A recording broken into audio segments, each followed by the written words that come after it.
going to call the Carson Area Metropolitan Planning Organization to order.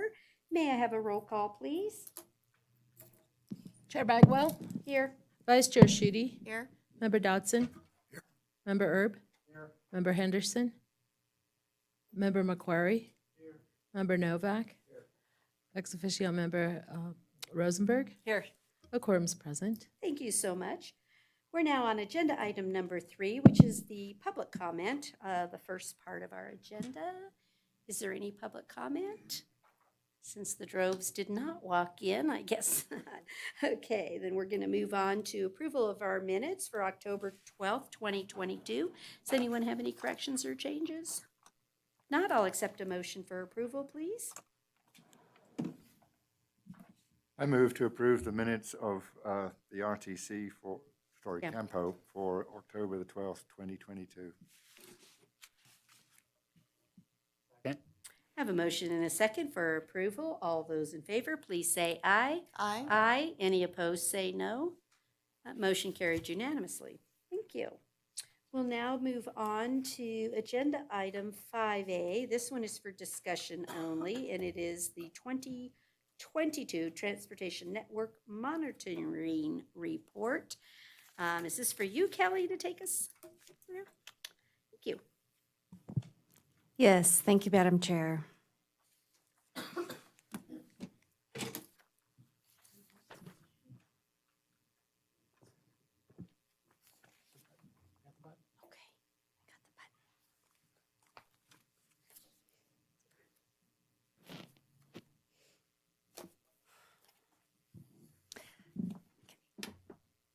Kelly Norman, Transportation Planner for the record.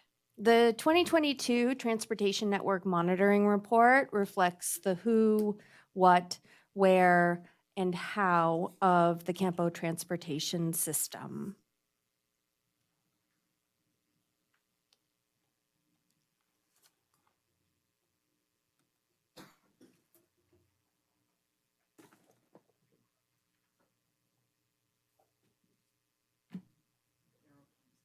The arrow.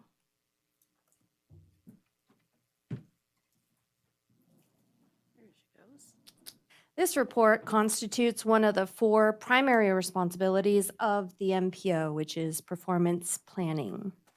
Performance-based planning and programming is a holistic and data-driven process that helps to monitor progress towards key goals and analyze and evaluate strategies for meeting those goals. These goals are referenced from the 2050 Regional Transportation Plan, and the 5 goals of the RTP are listed on the left of the screen. These goals emphasize safety, sustainability, mobility, reliability, maintaining a multimodal system, supporting economic vitality, and integrating and connecting the community. And it is through these goals and primary responsibilities that CAMPO understands the context and the content of this document and the data's contribution to the data-driven decision-making planning process. Who is using the transportation network will determine what, where, and how they move through or within the transportation network. All sociodemographic data is based on the American Community Survey, or ACS data, with the latest data incorporating 2020. At many points within this document, staff are able to reflect on the last decade of CAMPO demographics and statistics from 2010 to 2020. We recognize also that beginning in 2020, the transportation data reflects the beginning of the pandemic. The tract map on the left of the screen and on packet page 16 reflects the updated 2020 census tracts, which include Tract 6, which was divided into 6.01 and 6.02 in central Carson City, and Tract 9603.02, which is now split into Tracts 9603.04 and 9603.05 in Lyon County. In addressing who lives and moves within and through the CAMPO area, I'll talk about population, households, and safety.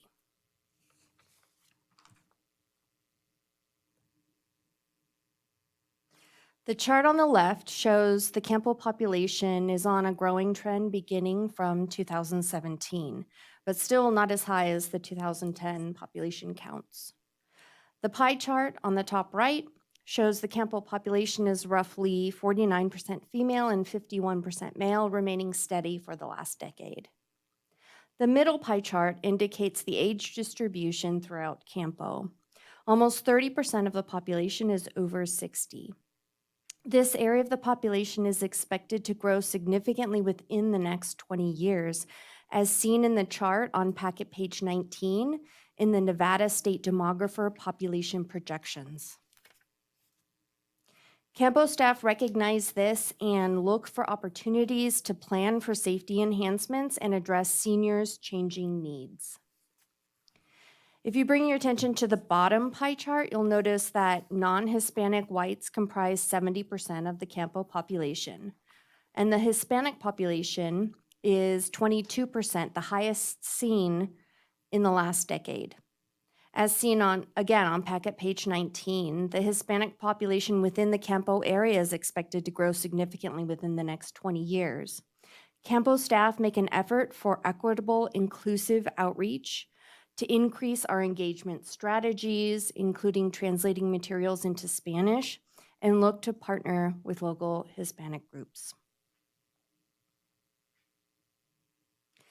As we will see later in the talk and beginning on packet page 41, CAMPO has studied the relationship between housing and employment through the travel demand model geographically, recognizing locations of housing growth and areas of employment growth.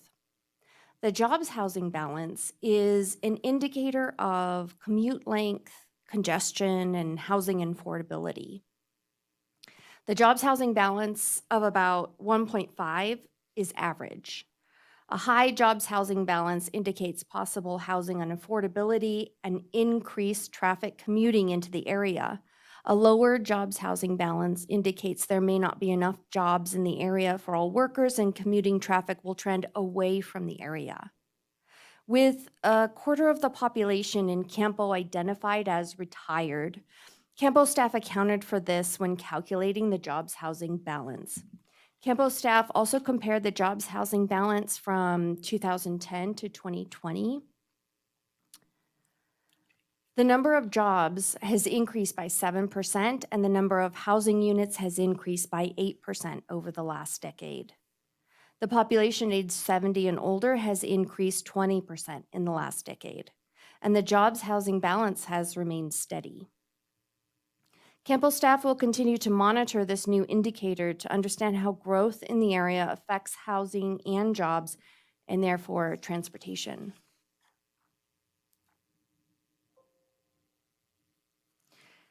CAMPO is now able to process data from the beginning of the pandemic to understand pandemic trends in our area. And as we will see on the chart to the left, 2020 was one of the deadliest years in the CAMPO area since 2014. On the map to the right is an analysis of severe crashes in signalized intersections from 2016 to 2020 throughout the CAMPO area. The darker red points indicate more severe crashes in that intersection. Intersections with the black triangle have had crashes with fatalities. Along Highway 50 and Highway 395, where we also see the greatest vehicle volumes, we see the largest crash rates and the most severe crashes. CAMPO staff is working with NDOT to plan feasibility studies along these corridors in the near future and to look at Carson City, Lyon, and Douglas County owned roads for the local road safety plan to identify and plan for safety needs within CAMPO. Now we move on to the mobility network, describing what condition the transportation network is in.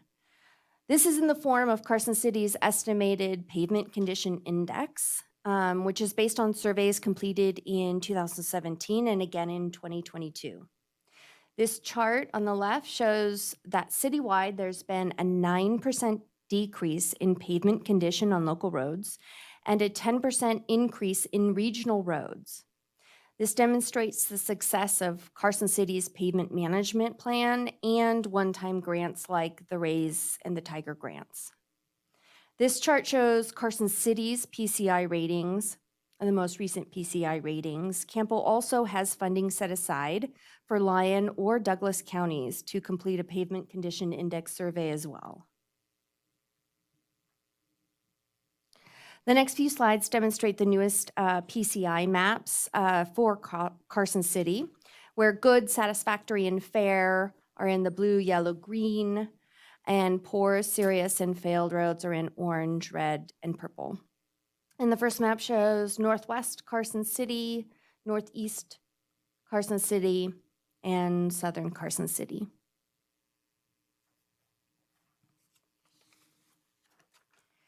Where people travel throughout CAMPO depends on where people live and where they need to go.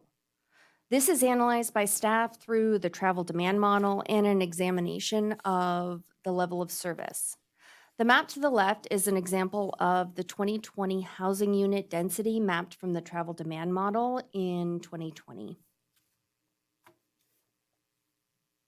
These maps show housing unit density on the left and total employment on the right for 2020. And as I go through these maps for 2020, 2030, and 2050, for both housing unit density and total employment, you'll see growth in housing and employment across Carson City Community College,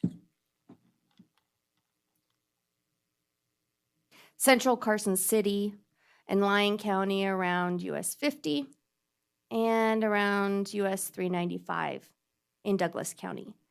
If you remember, Central Carson City and Dayton are where, in Lyon County, are where the 2020 census divided the 2020 census tracts. Level of service is a measurement used to determine how well a transportation facility is operating from the traveler's perspective. This is an example of the level of service calculated with the last travel demand model update, indicating US 50 and US 395 with a grade F level of service in 2050 projected. CAMPO is working with NDOT again to focus on these corridors for future planning studies.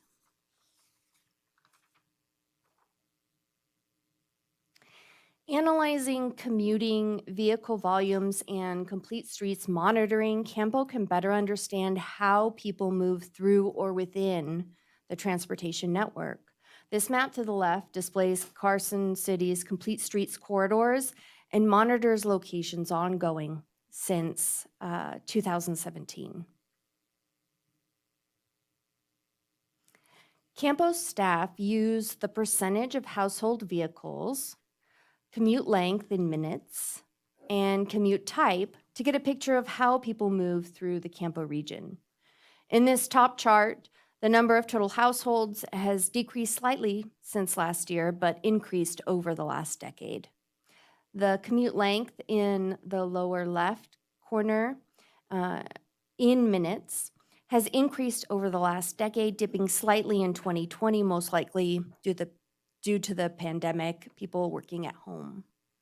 We also see on the bottom right, there's a comparison of commute types between 2010 and 2020, and most commuters choose to drive alone within the CAMPO region.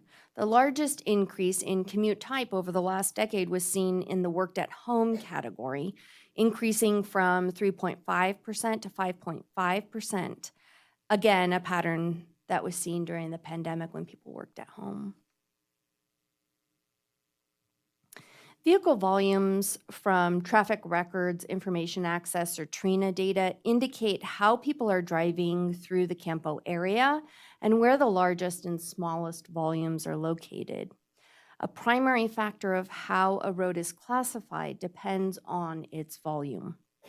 The next few maps show vehicle volumes for Lyon County, North Carson, South Carson, and Douglas County, and the greatest volumes in all of these areas are along the freeways, arterials, and complete streets corridors.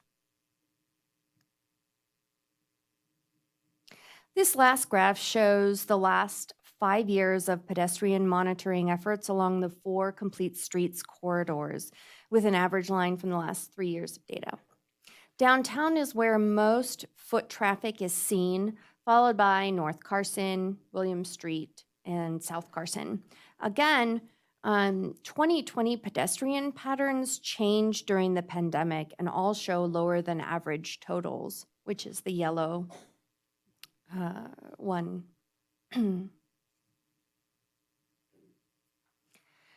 CAMPO staff are looking forward to incorporating results from the 2022 Growth Management Report, the System Management Plan, and the Travel Demand Model with updated TAZs in the next Transportation Network Monitoring Report. Staff is also looking forward to coordinating with NDOT and consistently improving our bicycle and pedestrian monitoring program.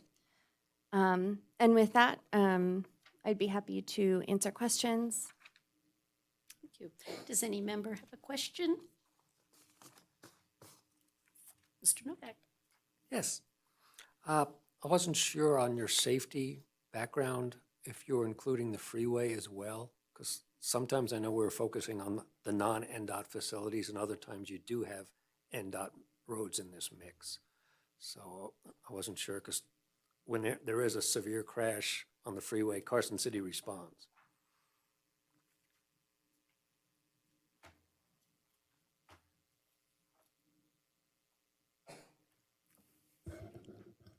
I'll jump in for Kelly here. The safety targets set in CAMPO include all roads within the CAMPO boundary. So the fatality rate indicated on the chart on packet page 24 would include any accidents and fatalities that occur on the freeway, not only those at intersections. Good, thank you. Anybody else have any questions? Chaz? First of all, like Lisa, I think it's a great report. There's a lot of really good data in here. I did have a couple of questions and a couple of comments. On the where slides, where you have, starting with housing density, and this is just a clarification from my perspective. You have listed in the table housing units, and then you have an area, which I think is a census tract. Is that right? And so the different colors, what I'm trying to understand is whether this is just total number of units in a particular census tract as opposed to an actual density. In other words, units per square mile or whatever. And I'm thinking it's just total units within a Number of particular area. units. Is that correct? Well, Yeah. what these maps are depicting, the polygons within these maps are reflecting the transportation analysis zones, Okay, which yes. are further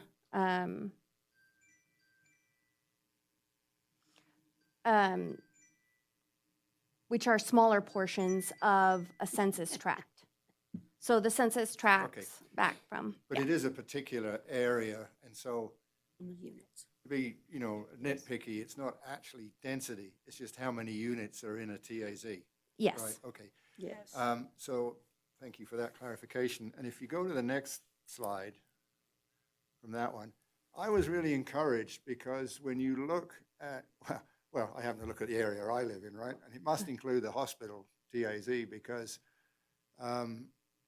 looking back to your 1.2 ratio of how, where people live to where people work, some of the darker ones, the darker one up there for number of housing units actually corresponds to the most number of jobs. Of course, you don't know whether the people who live there work in the hospital or not, but Right. That's correct. but nonetheless, that is an encouraging trend, I think, because it's showing that Yes. it's the right way to go towards reducing trips, basically, right? Yeah. So, and that saves us time and money, so that's good. I was encouraged by that. It wasn't on your slide data, but on packet page 26, which is severe crashes at signalized intersections, or actually, and also the crash rate per million vehicles. I think it would be, and I think we have this data, it's just, it's not mentioned anywhere what percentage of those were pedestrians or fatalities, or not percentage, numbers. And I think that would be handy to have in the report so that we would know which ones were in the vehicle and which ones were run over. Yeah, car on car versus car and pedestrian. So if there's a next iteration of this, maybe breaking out that data would be good. Because I think, where we know that the number of pedestrian fatalities statewide has gone way up, and in Carson City too. And in Carson City, that an increase of 1 can mean a big percentage increase, right? But statewide, it's real numbers, and they're going up. And so the more we can sort of track those numbers to try and figure out how to bring them down would be good. Mr. McQuarrie? Yeah. I will direct you to packet page 29. I don't know if that directly answers your questions, but it does talk about fatalities and serious injuries in table 2.2 for non-motorized. So that's not necessarily mapped, but in 2020, we had 4.9 is the sort of the rolling average. There were 5 total fatalities or serious non-motorized crashes in the CAMPO region. That just doesn't have to be mapped, but the number there of 5 for 2020 is listed as information. And do we But know I think your comments are still totally Yeah, on do we point. know the split in the 4.9 between bikes and peds? I don't know that off the top of my head, I'm I sorry. think we have that, Sonia, I think we have that data somewhere, so maybe if we could tease Yeah, that out. we can stick it get in. that for you if Okay. you don't already have it. Thank you, appreciate that. And I just love this stuff, being a geek. So, thank you. That was it. Ms. Schutte? Piggybacking a little bit on what Chaz was just asking, regarding the accidents and fatality report, is the cause of the accident taken into account with these numbers? And I think about Lyon County and vehicle versus horse, that kind of thing. Like an accident that wouldn't happen typically if it were just vehicles. I would consider these 2 maps on packet page 25 and 26 really the first step. The next step would be to examine particular intersections, the kind of crashes that would happen, and the kind of solutions that you would prescribe based on those kinds of interactions. So this is really CAMPO staff first attempt at identifying where these dangerous intersections could be. And granted, these are only signalized intersections. Right. So yeah, it's really a first step. And so what you would be describing would be like a second step to go deeper into understanding the kinds of cause crash. of the crash. Mhm. Great. Okay. Thank you. I think that at some level would be a really important step, and I'm sure it's already done somewhere, but it would be super helpful for me.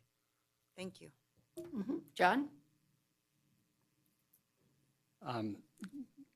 Going further into Chaz and Kelly's on the accident crash data, I think it would be beneficial in the future, say like you see a red dot there at Stewart in Maine. Well, that's no longer a signalized intersection.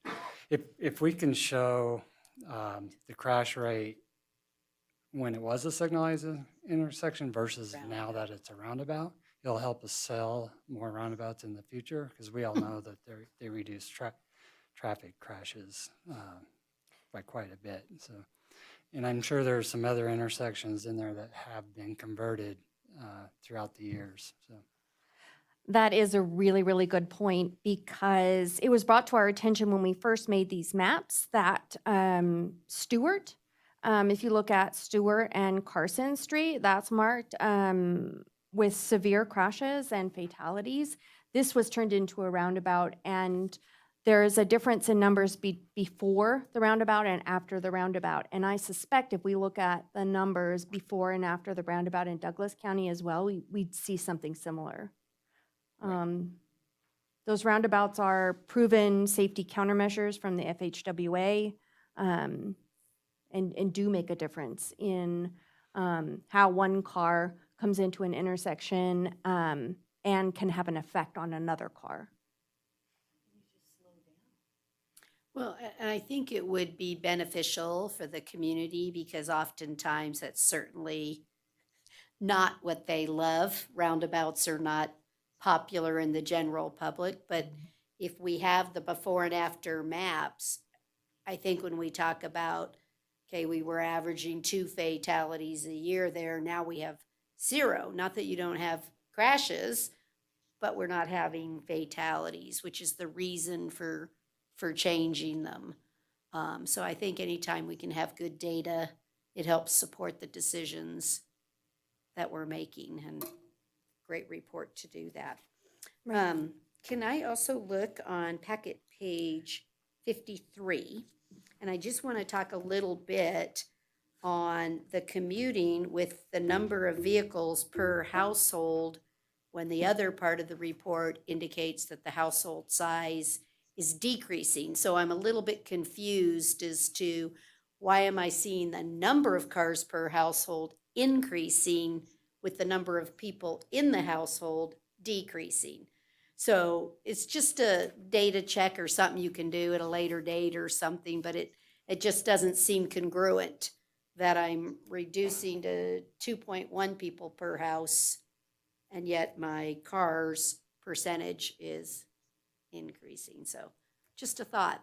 It's like, why are we getting more cars? It would only be speculation at this point to Yes. explain that. Again, that can come at a later. I just, again, something to tease out in the reports is to help explain what is shifting that model, because I think our overall objective is to reduce commute times, have people ride share, right? That you'll drive together to work, you'll jump on our bus. And so it was the one stat that thought, why am I getting more cars per household? So anyway, I would love to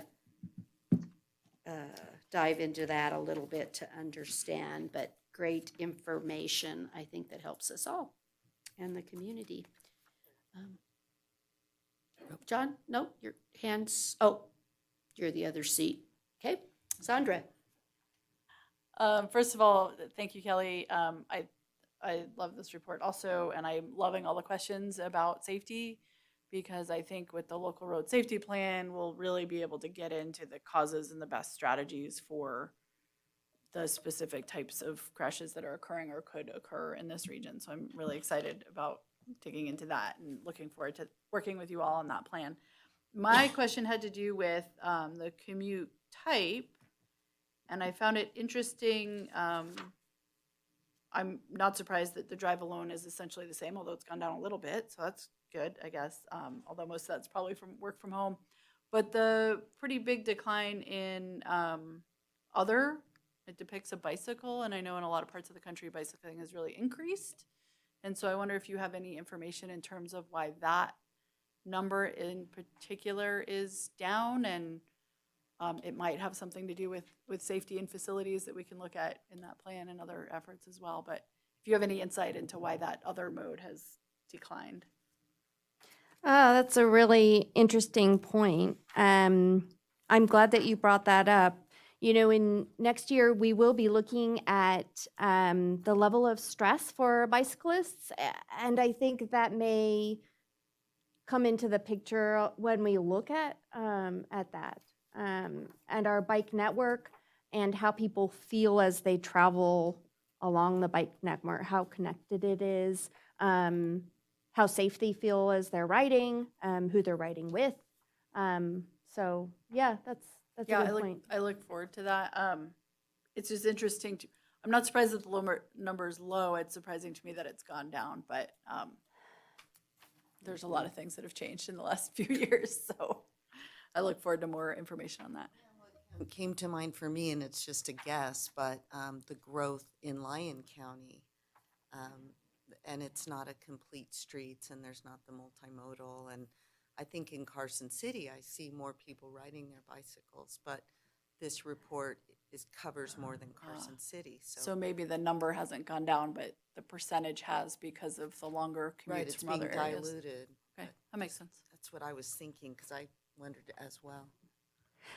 Yeah, that's interesting too, because I wonder about that too with the urbanized areas, looking at Carson City, at Lyon County, and at Douglas County, and sort of analyzing them individually and then all together.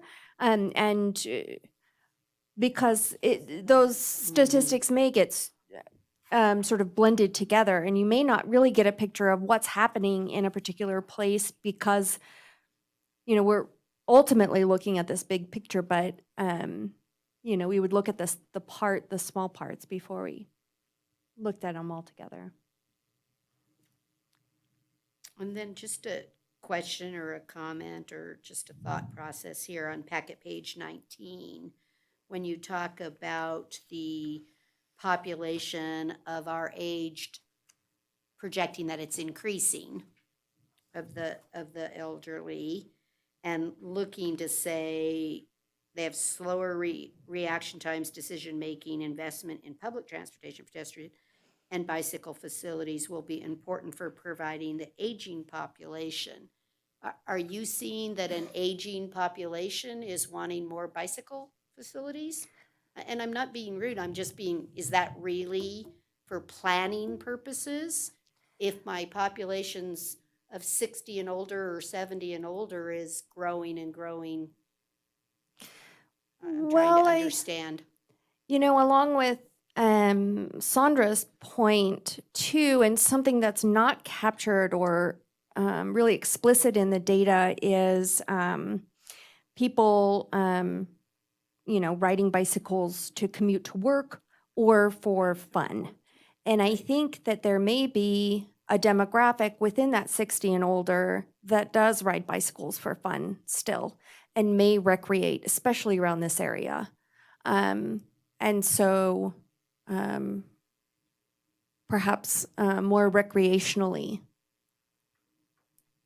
Well, anything we can do to tease those numbers out a little bit better too, because I want to be able to rely on this document as we're making decisions. And so it's helpful for me to understand what the demographics of the CAMPO area are. So then when we're putting resources and dollars and planning, we're putting them to the best use to meet that growing trend, I guess is. I know it's hard for even the general public to recognize I'm not planning for today. If we're planning for today, we're already too late. So anything you can do to help tease that out a little And- bit. Madam Chair, if I could just add on the, bicycle and pedestrian facilities, we tend to talk about those two modes, but it's actually a variety of active transportation modes. So a mobility scooter, for example, might ride in the bike lane. There's also more and more of the aging population that's getting electric bikes. So it is changing, and we tend to think about like kind of the active bicycle rider, but it's more varied than that, I think. So I also look forward to diving into that a little bit more. Do you think there's going to be a plethora of push on more of the electric bike? Because I know we're going to be talking about it in paths and some of our other areas of dealing. So do you see that as a big growing trend? Yes. So several of us were just at the Transportation Trails and Tourism Summit this week that's still ongoing. And it was interesting hearing from some of the bicycle groups, particularly in the Reno area, and how the bikes they get donated and they work on. And 5 years ago, it was no e-bikes, and now it's a lot more of them. And we're hearing, even at that conference, hearing from aging population that is buying e-bikes and adaptive bikes and electric tricycles. And so it's getting that mode is getting more varied to support a number of different users. Great. But yes, e-bikes are exploding also. Makes sense. Okay. Yes. Bad word Hopefully choice. not. Bad Mr. word choice. Dodson. Thank you. Go ahead, Mr. Dodson. I was just wondering, with this discussion, about the downward trends of the use of bicycles for commuting. I did note in the report that, there's going to be some greater emphasis on the data collection methods, the counting stations. And so I'm just wondering, you know, how you glean the bicycle usage for commuting. You know, if there's perhaps a better way of collecting that data. Oh, well, I'd have to think about it.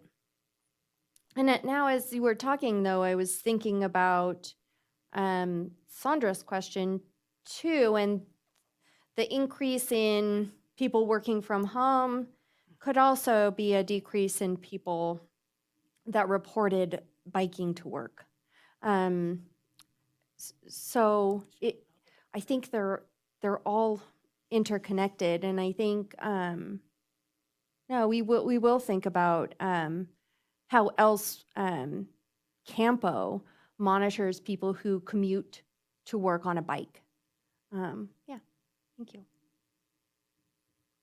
Commissioner Dodson, just to build on to what Kelly was saying, we are planning to deploy some permanent counters that have different features. They have abilities to track and differentiate pedestrians versus bicycles. And so there are in-pavement sensors, like similar to car loop detectors, that can track bicycles, and then there's lasers and things like that that can track pedestrians. And so when we get those installed, we're gonna get those permanent counters installed on South Carson Street and eventually on William Street as well. Following that project, we'll be able to have more of an accurate representation of not only multimodal users, but of those who are bikes, who are pedestrians and things like that. So that'll help kind of build that picture of the long term. Yeah, people who commute Monday through Friday versus the Saturday and Sunday bikers. Yeah. Great. Okay. Anybody else? Yeah, Kelly? Yeah.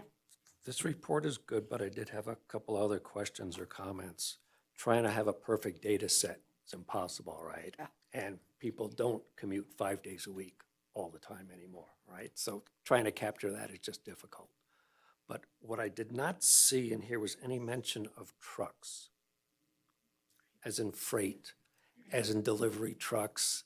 I mean, we're focused on bike and ped, that's great, but everything you buy comes on a truck, right? And I'd like to see more, concern monitoring for that, especially if we're talking pavement condition. I mean, trucks wear everything out. So if we can come up with that, I'm sure through your freight plan, truck parking is still an issue. We should be able to help with the data for that, both counts as well as truck travel time, reliability, those sorts of stats that we have at the statewide level. We should be able to get some here. We're also currently updating our statewide freight plan and identifying the critical corridors and all of that. And we're certainly working with CAMPO along with the other MPOs on that. So we should be able to help get some more information.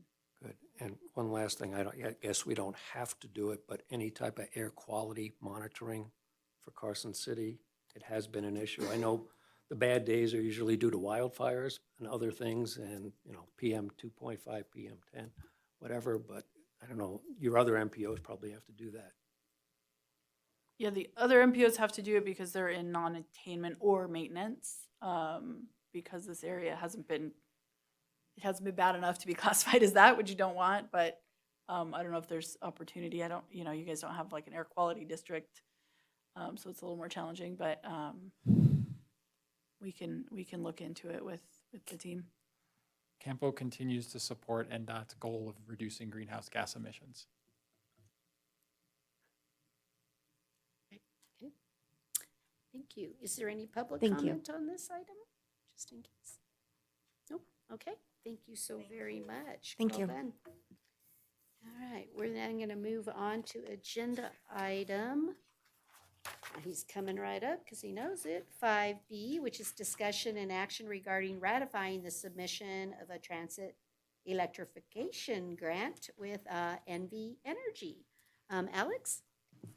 Thank you, Madam Chair. Alex Cruz, Transit Coordinator. So NV Energy has created an economic recovery transportation electrification plan that will bring about $100 million into transportation electrification throughout Nevada. Through the ERTEP plan, NV Energy created a transit electrification grant worth up to $6 million this year to help the transit providers in the state with their transit electrification infrastructure. As an MPO, CAMPO was asked to sit in on a working group of Nevada's transit agencies to discuss needs, ideas, projects that the transit agencies are working on, and how NV Energy's transit grant program could assist with these projects. Staff submitted an application to the working group for funding to create a low-emission transition plan for Jump Around Carson. This plan would evaluate funding opportunities and needs, infrastructure needs, and how operating an electric fleet would affect CAMPO as well as Jack. This plan needs to be in place should CAMPO attempt to apply for any Federal Transit Administration 5339C funding, which is their low or no emission vehicle funding in the future.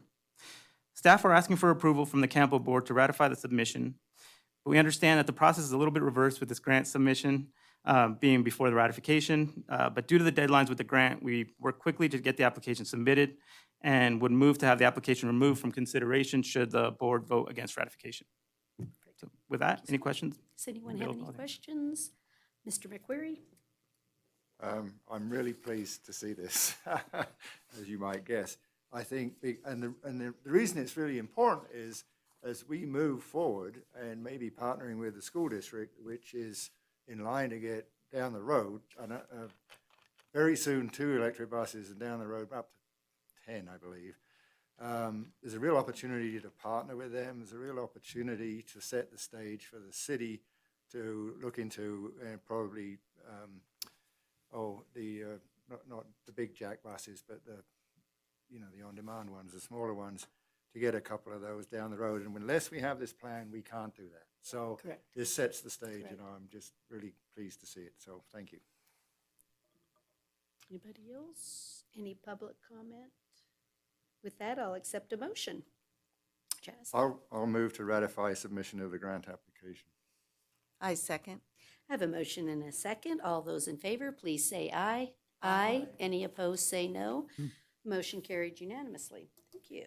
We're now on to thank you, Alex. On to agenda item 6, which is our non-action items. Do I have any report from the candidate? Yes, thank you, Madam Chair. Chris Martinovich, Transportation Manager. A number of items I wanted to highlight for the CAMPO board. Today, we held hopefully our final Sustainable Funding Working Group, the NDOT Sustainable Funding Transportation Working Group, the one that's been going since a year and a half. We voted on a number of recommendations today, and now the task will be to finalize the report and submit that report to the legislature by the end of this calendar year for their consideration of, based on those recommendations, to possibly review and change the ways we collect funding on a statewide level. So it was a good meeting. There was a lot of discussion regarding a number of topics. One of them that had a lot of discussion was in terms of land use and transportation. The group was very divided in the role of that the committee itself played and who should be involved in prioritizing land use and things like that. So that was part of the only recommendation that sort of landed in the middle. I think we ended up on a tie or something in the vote, which was interesting. Yes, but that report will be coming out, and so we'll be finalizing that. So I just wanted to provide an update on that. If anyone would like any more detail, I'm certainly available to provide that info. Other items we're working on, we had a coordination meeting with NDOT on Monday regarding Transportation Alternative Set-Aside Program. This is the program of funds that is used to fund Carson City's Safe Routes to School program, as well as a number of multi-use paths. They are preparing to release a call for projects in the next month or so. And so CAMPO staff are working, we'll be reaching out to our partner agencies as well as Carson City to identify possible projects that we could apply for those transportation set-aside programs. Carson City's been successful in those programs in the past for our multi-use trails across the city. So that call is coming out here relatively soon as well. We have executed, or we're working to execute a contract with NDOT on the local road safety plan, as was mentioned earlier tonight. We've also kicked off our projects to update our public participation plan and our update to the CAMPO travel demand model, which would include an expansion and incorporation of Douglas County into that. So we'll see those items come to the board. Well, the travel demand model will come to this board probably next month regarding a contract. At least that's a tentative schedule. So look for that. We're also doing an update as required by the FTA for our Title VI plan. This plan identifies, is required for the FTA for our Jump Around Carson, and CAMPO being the funding agency of that is required to update that every 3 years, and so that's due in February. So we're working on that update, and we'll be providing that and bringing it to the board soon. And lastly, next month, we will also be bringing our federal obligation report. That's our annual report of federal money received and transit safety targets. So look for those in December. The last thing I want to mention today as part of my transportation manager's report is to recognize Commissioner McQuarrie. This is his final meeting. Commissioner McQuarrie, we do have a little plaque for you. Let me go grab it, Brian, if you wouldn't mind.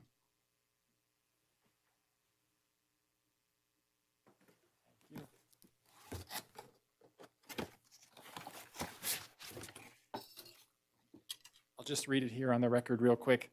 Chaz McCrary, in appreciation for 5 years of devoted service to the Carson City Regional Transportation Commission and the Carson Area Metropolitan Planning Organization. Thank you for your distinguished service and for bringing your passion for the walking and biking community to your position. Your guidance, insight, and perspective have improved the quality of life and have ensured the needs of all drivers, cyclists, walkers, bus riders, and all transportation modes are considered, prioritized, and safe.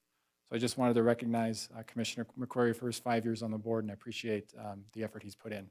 With that, I'll conclude my report. Thank you. Yeah, we can clap. Yay! And let me add, since this appears to be the right time, the only reason I'm leaving is I'm going to spend 3 months in Australia our winter, their summer, and so I really didn't feel it was appropriate for me to try and attend meetings from Australia. But yeah, so that was part of that. I did have a question though, Chris, for your report. Go for it. The alternative transportation grants, are they just for transportation-related facilities, paths, or are they recreation also? They are eligible for recreational trails as well. Thank you. Can I add to that? There's also through state parks a rec trails program that's a separate funding source that we coordinate with as well. Somebody else have any other questions? Question? I didn't hear any feedback. You guys just had a safety summit. Did anything come up that would affect CAMPO? I'll start and Chris can add.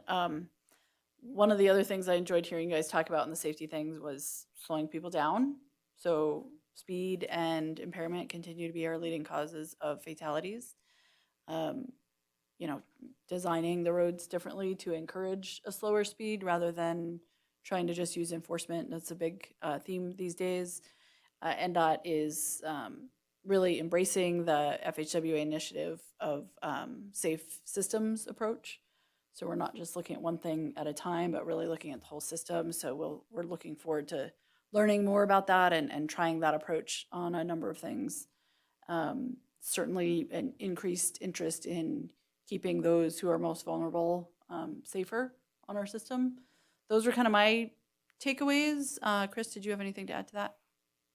Well, I had a number of staff attend, although I personally did not attend the safety summit, so I can't speak personally. I did hear that there were a lot of good sessions and a lot of good feedback from a variety of participants, not only in the engineering or MPO, but first responders, police departments.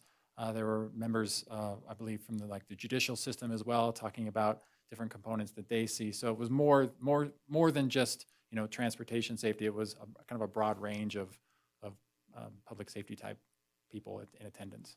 And I will add, we broke a record both for safety and the Trails and Transportation and Tourism Conference is going on right now. Both of those had record-breaking attendance. So we're thrilled about that in terms of the interest of both of those. Really highlight the partnerships, that it's not just the transportation agencies, but really working together with some of our partners to, again, keep everyone safe and provide options. It's something that I got out of today's session with transportation, trails, and tourism. One of the keynote speakers, so slower speeds and using the creative traffic calming actually can increase property values. It's a more interesting drive. People drive slower. It's a safer neighborhood. People are, that interconnectivity to paths and walkways and trails and being mindful of sidewalks and how they're designed, that creates a place that people want to live, and property values increase, which I hadn't made that connection. So that was one of those aha moments. Okay. Does anybody else? Go ahead. One last news item, I'm sure we'll be hearing more about it later, but since this is Campo, GSA did auction off the land in Douglas County for $4.6 million, 30 acres. And Douglas County at some point will be putting in Vista Grande. It's on the RTP. Wow. Take some traffic off of 395, we think. Wow. That's actually good. That's another, where the logging road. That's great. Great. Okay. Anybody else? Okay. If not, I'll take any final public comment. Okay, seeing none, then we'll be adjourned as CAMPO, and we will come to order as RTC at 5:30. Great job. Thank you.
Everyone, we're going to call the Regional Transportation Commission to order. May I have a roll call, please? Chair Bagwell, Here. Vice Chair Schutte, Here. Member Dotson, Member McQuarrie, Member Novak. Here. A quorum's present. Thank you so much. We're now on to agenda item number 3, which is our opportunity for beginning public comment. Do I have any public comment? Okay. We're going to move on to agenda item number 4, which is approval of our minutes of October 12th, 2022. Does anyone have any corrections? If not, I'll accept a motion. I'll move to accept the minutes of October 12th, 2022. Second. I have a motion by Mr. McQuarrie and a second by Mr. Dotson. All those in favor, please say aye. Aye. Aye. Any opposed, say no. Motion carried unanimously. We're now on to agenda item 5A, which is for discussion only. It's discussion and presentation regarding potential mechanisms to increase funding for the construction and maintenance of Carson City's roads and roads-related transportation infrastructure. Who's going to? I'll introduce this start one, over Madam there? Chair. Okay. Yes, thank you. Thank you. Chris Martinovich, Transportation Manager. Before I turn this over to Catherine, who will take us through the presentation, I just want to give a quick background on where we've been with this particular item. So as many of you know, and we've talked about previous board meetings and at the previous CAMPO meeting, the condition of Carson City's roads in general is continuing to deteriorate, specifically some of our locally owned roads. And so back in February of 2020, the Board of Supervisors at the retreat requested staff start looking at potential mechanisms to fund a variety of our roads, transportation systems, and with focus on our local or neighborhood street pavement condition. So following that, staff put together a detailed analysis, and we presented the results of that analysis to this board, the RTC, back in June of 2021. And following that presentation and the input we gathered from you all, we took that to the Board of Supervisors in August. The Board of Supervisors narrowed that long list of funding mechanisms, I think there were eight or 10 or something along those lines, down to 4 that were picked for additional analysis and detailed, kind of a review. And so today, Catherine's going to take us through the detailed review of those 4 funding mechanisms, and we'll certainly get your input. Following our discussion today, we'll gather what we hear today. We're going to kick off a public outreach campaign through our preservecarsоncityroads.com website, and eventually come back to the Board of Supervisors in the coming months. So with that, I just want to provide the background, and I'll turn it over to Catherine to take us through the presentation. Thank you.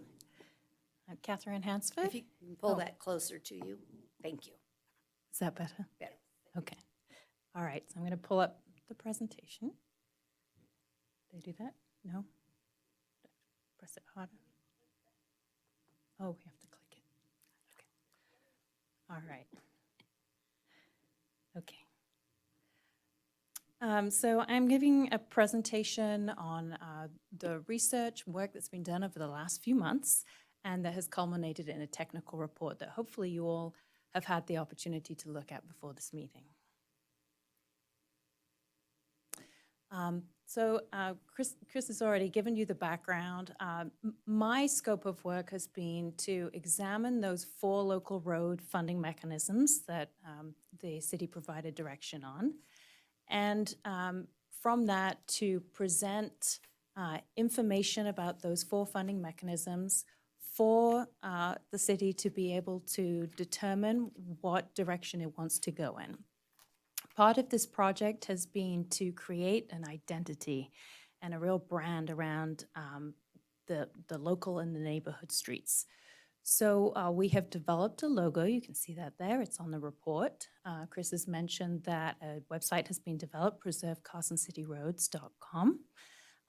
And there's outreach that's going along with that, including a survey that's going to be really promoted here very shortly.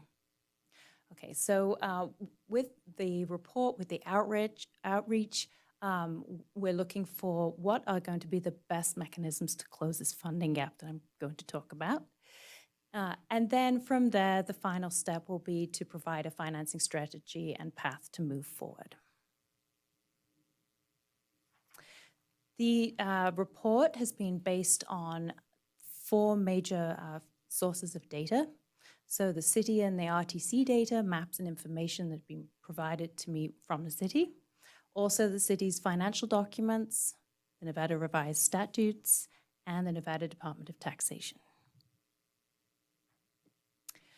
I know that the focus has really been on pavement and local roads and how to fund those. But in producing this report, we also wanted to look at what are all the different activities that the city is funding with roads revenue sources. And the reason why it becomes important is that as you do a financing strategy and create that path forward, you may want to move money around in buckets that you have already. And so wanted to make sure that you have a document that really discusses and lays down what these different functions are that the city does and how they are funded, so that it's an easy thing for people to come back to and reference. So I'm very quickly just going to walk through the different road and road-related functions that the city provides. Pavement maintenance being our key focus. And we're talking about things like pothole sealing, crack filling, slurry sealing, types of maintenance that occur every few years on a cycle throughout the city. When a road completely fails, then the city's looking at road reconstruction. There's also right-of-way activities that occur continually, things like sweeping, sanding, and snow removal. There are access, mobility, and safety functions, so things like pedestrian crossings, bike lanes, ADA sidewalks, and ramps. In addition, the city runs traffic operations, so things like signage and pavement markings, streetlights and traffic lights. There is sidewalk management, including things like inspections and repairs. And there's also landscape and public space maintenance. So yes, things like medians, doing weed control, things like that within the medians. But there's also some public spaces that may be adjacent to some roads that are included as part of road-related functions. And finally, although again, our focus is not on this, but we wanted to look at funding sources, we also included transit, so looking at buses and shelters and bus operations. Okay. Within the city, there are different categories of road conditions. And what we're focusing on here is the difference between the regional roads and the local roads. The city's regional road conditions currently have a PCI that's a pavement condition index of 74. So that's what is considered as satisfactory in the industry. And the local roads have a PCI of 56.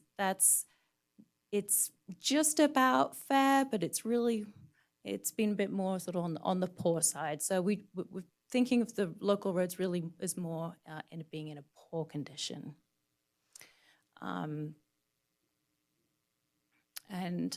Overall, the city has a PCI of 62, so that is a fair condition.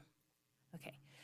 This slide, I want you to know there's no significance to the colors, so you don't need to be distracted by that. That was just to make it look pretty. But there is significance to the dollar signs. So where you see a $1 in the arrow, that means that revenue source provides in the tens of thousands a year.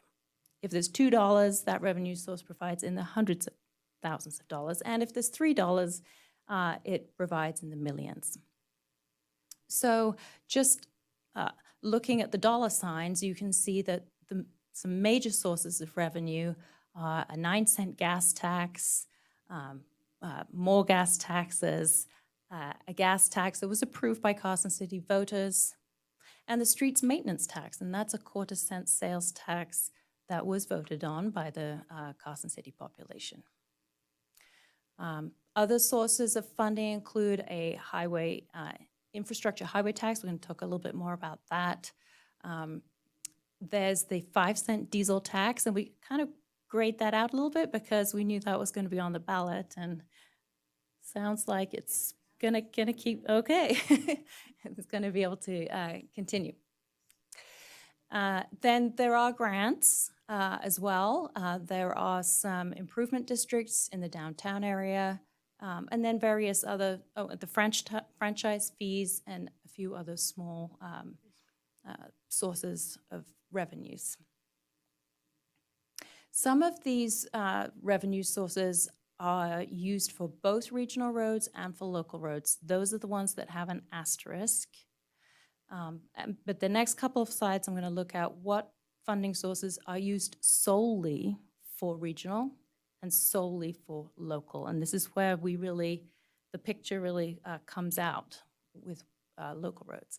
So here on the regional roads, you can see now there's fewer arrows, and the major sources of funding are the 9-cent gas tax and federal grants. So these are federal grants that come through agencies that are specific to roads funding. And a good example of that's that Tiger grant that was received for your downtown streets. When we go to the local roads, the funding sources really dwindle. So again, there are a couple of, there's asterisk sources like the street maintenance sales tax, the 1-cent gas tax. They do receive, some of that money does go to local runs, but local roads, excuse me. But just the funds that just go to local roads, you can see are very few. The franchise fees are going to local roads only. And then there's a few local grants. So the city puts some funds towards local roads, things like when you receive one-off types of funding, like the ARPA funding, that might be put towards local roads, or CDBG funding, things like that. But they're not continuous, and they're not something that the city can rely on. And there's a little miscellaneous funding. So this I think really highlights the fact that there's just not many sources of funding that are dedicated to the local streets maintenance. But just for clarity, if you went back to the prior slide, we can use everything that has an asterisk. We could allocate. It's really an allocation issue. That's right. And It's not a mandatory to spend it on a regional road. We have the ability to put those yes. in the neighborhood road. Yes. I just want to be clear. And so based on the slide, or what you are indicating is we have not allocated the items that have asterisks for the neighborhood roads. It hasn't been our practice to do that. And I think it's an important distinction. I don't want the public to realize that we couldn't do it. It's just that the regional roads, we already don't have enough for those roads either. And so I think I just want to clarify on the record. And then when I look on the local roads for the neighborhood, nowhere here is, you also have a board of supervisors that whenever possible, again, nothing you can rely on, but we have done general fund transfers to do like the school lights that we wanted to do. We've done some one-off $400,000 projects, but again, nothing significant that we can count on that funding being available. But it's nowhere depicted that there's occasional general fund transfers. That's correct. Yes. Okay. Thank you.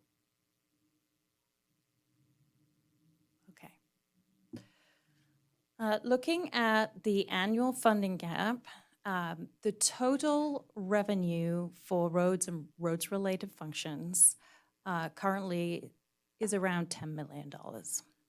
Now, that's excluding the grants that are received for regional roads, and it does exclude revenue that is put specifically towards repayment of debt service. There are about $5.5 million a year worth of operating expenses, and that goes towards things like staffing, fleet, services and supplies, all those things that are needed for the traffic operations and to remove snow and really keep the roads just functioning. So that leaves about $4.5 million a year for capital projects. And a capital project includes, well, it mostly is roads preservation projects. But the pavement upkeep is estimated at about $25.5 million if the city wants to keep the local roads in a fair, approaching poor condition, and regional roads in satisfactory condition. So again, sort of to that point of choices, the report that was completed this year shows some different choices as to how much it would cost to keep the roads in the current condition or to move to a different condition. So I'm just, this technical report uses the 25.5 million to keep in current conditions. So that leaves a funding gap of $21 million a year. And that's really what's driving this piece of work. Okay, so the 4 funding options that I was asked to look at in depth include a local improvements special districts program. It's also known as an SID program. General Improvement District, GID, the Special Purposes Sales Tax, and Infrastructure Sales Tax. The first 3 of those options are new sources of funding. The last one is existing. The infrastructure sales tax that is currently collected for the V&T railroad bonds will be complete and expiring at the end of 2025, 6, 5, I have to check. It's on another slide. So the amount of money that's currently being collected for that railroad bond repayment can be repurposed towards highway or local road funding. So that's not new. The SID, these are improvement districts that are formed for discrete projects in defined geographies. And there's actually 2 types of special districts that can be formed. One is an infrastructure special district, and that would fund capital projects. And another is a maintenance special district, and that would fund ongoing maintenance type activities. The General Improvement District, the concept here is to have a roads GID that's responsible for streets and alleys. It could also include curbs, gutter, sidewalks, street lighting, and snow removal. And the key thing about a GID is that when you set it up with basic powers, and those basic powers need to spell out exactly what you intend for this GID to fund. The special purposes sales tax would allow for an additional up to 0.25% sales tax, and that would be applicable to all taxable transactions within the city. Okay. As I've mentioned, this work is being compiled in a technical report. The technical report describes the 4 funding options, and it describes different attributes of those, and I'm going to present those. It presents potential revenue generation, and it illustrates for each of those road and road-related functions if that revenue source can fund the function. It was presented in a way that hopefully is very easy to read by visually looking at it. And it provides some overarching observations and findings for both the RTC and the board's deliberation. So I'm going to talk about the comparison attributes between these 4 funding options. I wanted to look at things that I felt were important in your decision-making. And so I'm going to work through these. First of all, the boundaries. Where can you apply this new revenue source? For the local improvement special districts, your boundaries can be non-contiguous. If it's an infrastructure special district, you set it up and those boundaries remain. If it's a maintenance special district, that can be expanded over time if necessary. For a general improvement district, you can choose, again, it doesn't have to be contiguous, so you can have non-contiguous boundaries. You can have annexation, it could be citywide. You really can choose how far your boundaries extend. The 2 sales taxes, as you already have sales taxes, you know, that just applies citywide. For the formation steps, for the special districts, the Board of Supervisors can initiate having a new special district. If more than half of the estimated cost is to be borne by the customers, then they are property owners. Then the property owners can object to that in writing, in which case you would not be able to take it forward. If, on the other hand, they're paying for less than 50%, the city can actually move forward with it without their protest procedure opportunity. The thing about the special districts is that they are quite administratively burdensome for the cities. So there's a lot of work involved in setting it up. There's also a lot of work every year in ensuring that the assessments are being collected from the property owners. So that's why it's administratively burdensome. And you would have a special district that's formed for a specific project in a specific portion of the city. So if you wanted to only do special districts, you could literally have hundreds of special districts throughout the city to fund pavement projects. With a general improvement district, the Board of Supervisors can form the GID, and this can be done by ordinance. It can be stopped by voter protest. So property owners do have the opportunity to be heard in this process. It certainly is more administratively burdensome to set up the revenue source. But once it's set up, there should be a very known amount of work that's needed each year to keep it going.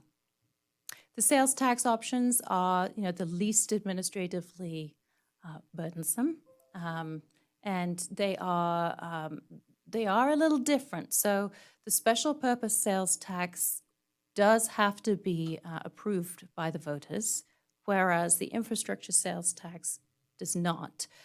There's still a lot of accountability. The city would have to hold at least one public hearing, and the sales tax would have to be adopted by 2/3 majority of the Board of Supervisors.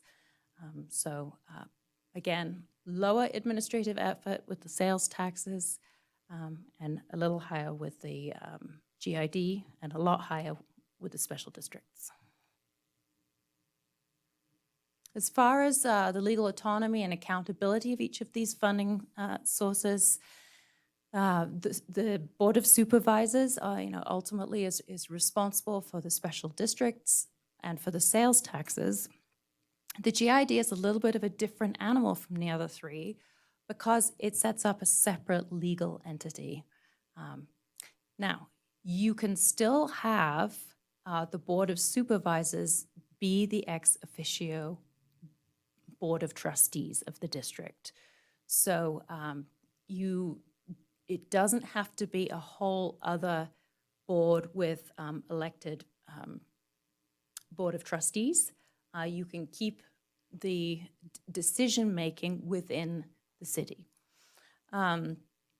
And that ex officio Board of Trustees can appoint a local district managing a board to manage the day-to-day affairs of that district. The other one thing that a GID has to do is it does have to file with the Department of Taxation each year because it is a separate legal entity. Flexibility of service provision, I thought this was a very important thing to think about. The special districts, they are really very rigid. The districts are formed, again, for specific expenditures. One thing it can do that's interesting is if you form a special district, you can include other infrastructure in this. So for example, if you are repaving a road, you might at the same time be replacing a water pipeline in that road or a sewer pipeline or sewer manholes, and they can be included in that project. The GID is flexible to the extent that you have authorized those powers when you set it up. So I would say you want to be as broad as you can when you set up a GID.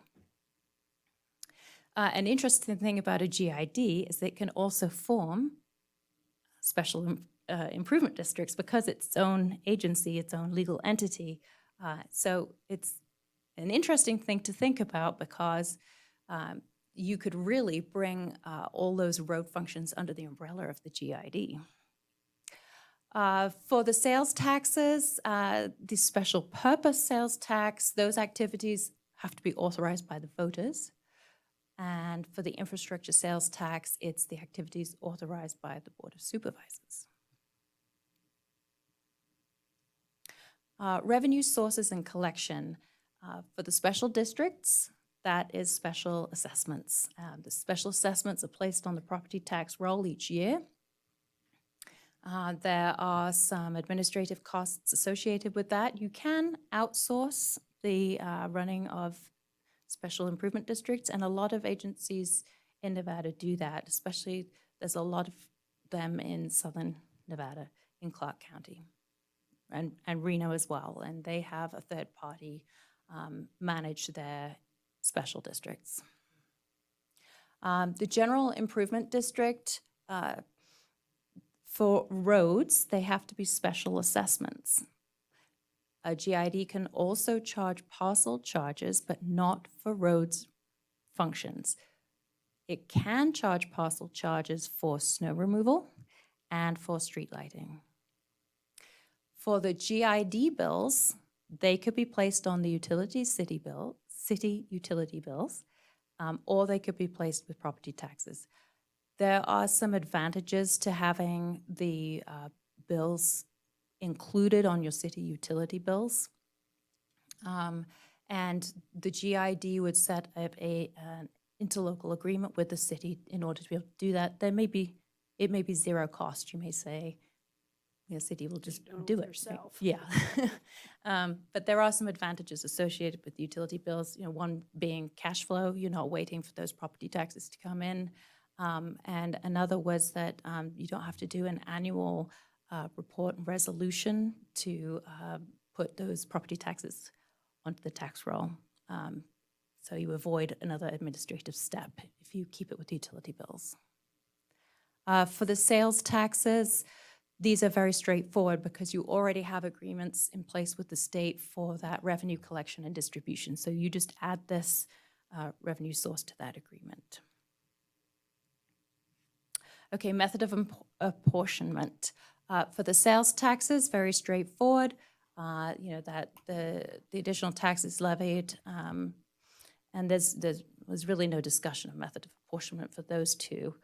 For the special improvement districts, special assessments, this can be by any equitable basis. So it could be by front footage of the parcel.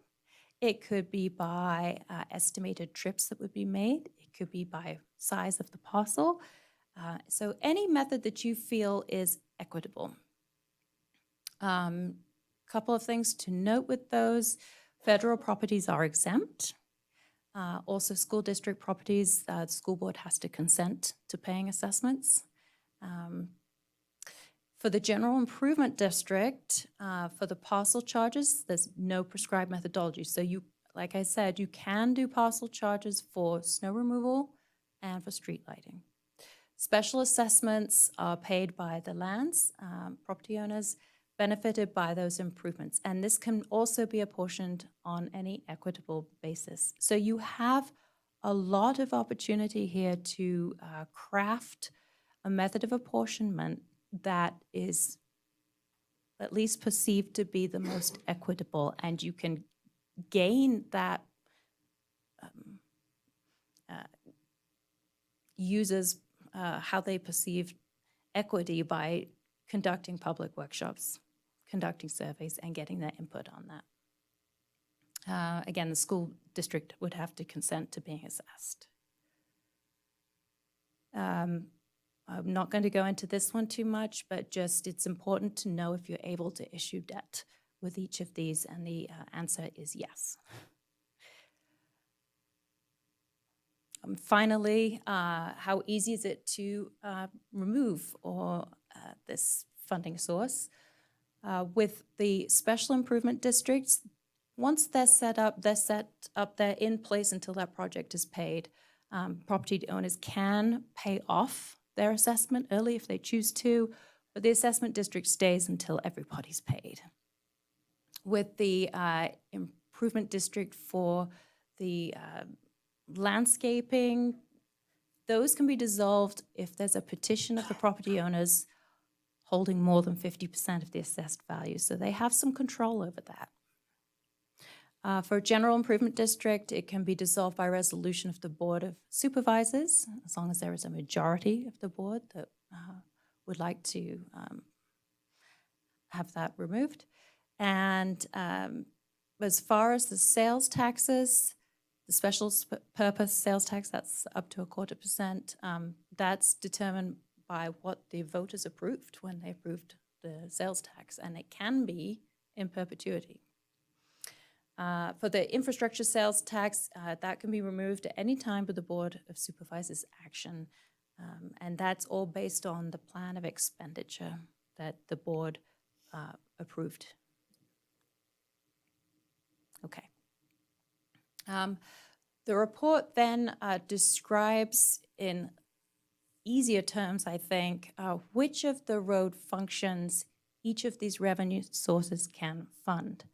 And just looking at this figure, you can see that as far as maintenance activities are concerned, the functions can be funded by most of the revenue sources. There's just some limitations, particularly with the special improvement districts. With an special improvement district for infrastructure, it's really a one-time thing. It pays for the infrastructure, but it will not fund ongoing maintenance.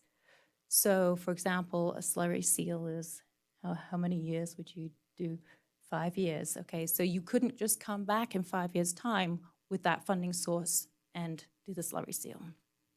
So it could be very good for one-time projects, but not for ongoing operations. It does not fund right-of-way types of activities. Again, that was things like the snow removal, sanding, sweeping. And then again, there's some limitations. You can see orange there, the limitation for transit with the infrastructure sales tax.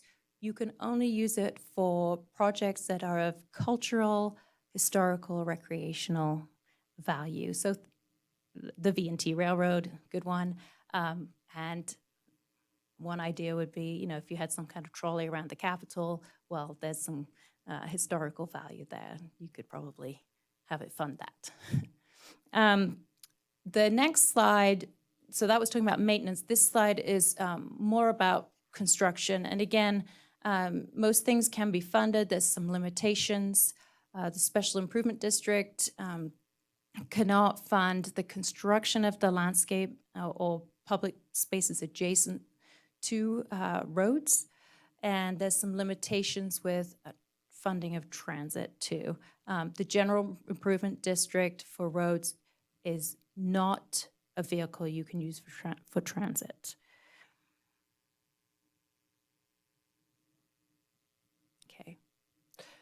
So in summary, the residents, businesses, and visitors can provide the sources of money for roads preventative maintenance and repair and for other roads-related functions. A combination of new funding sources for roads is needed to fill the funding gap, but most particularly for local roads, which are not eligible for federal transportation grants.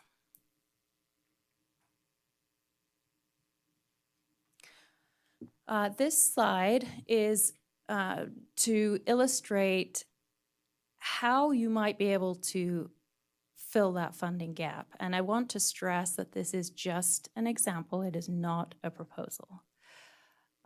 So going back to what I said earlier, if you have a $21 million annual funding gap, we know from what the city already collects with the street maintenance tax, which is a quarter percent sales tax. We know that annual funding from that's about $4 million. We know also from the infrastructure sales tax how much is being paid towards those bond repayments, and that's about $1 million a year. So that's if you had both of those funding sources, that would be about $5 million a year. The GID can charge special assessments for local roads and for regional roads too. But again, local's kind of our real focus for pavement maintenance. For really an amount that you choose, what I'm showing in this slide is if you had the GID fund about $12 million for roads, and if you charge parcel charges for street lighting and snow removal, you could generate another about $800,000. That's a very rough ballpark for how much is spent on those types of activities today. Then you'd have a funding gap of about $3 million a year. And that is about, if you averaged out over several years how much the city receives in grant funding from other agencies, that's about what the city receives each year. So that's assuming you actually put those three funding sources into play. I have not included any projection for a special improvement district because that has to be very particular. You have to pick a project or projects that you would fund with that, and we're not at that level of detail with this report. Now, in terms of what that means for a typical homeowner here in Carson City, this slide breaks down how much this would cost. So a new quarter-cent sales tax would cost a typical homeowner about $11.50 a month. Now, that's a little bit of a hard number to pin down. But what we did was we took the total sales tax amount, divided it by the number of Carson City households, and assumed that 20% of the sales tax was being generated by visitors. We don't know exactly what that percentage is, and it's probably somewhere between 0 and 40%, so went with the middle at 20%.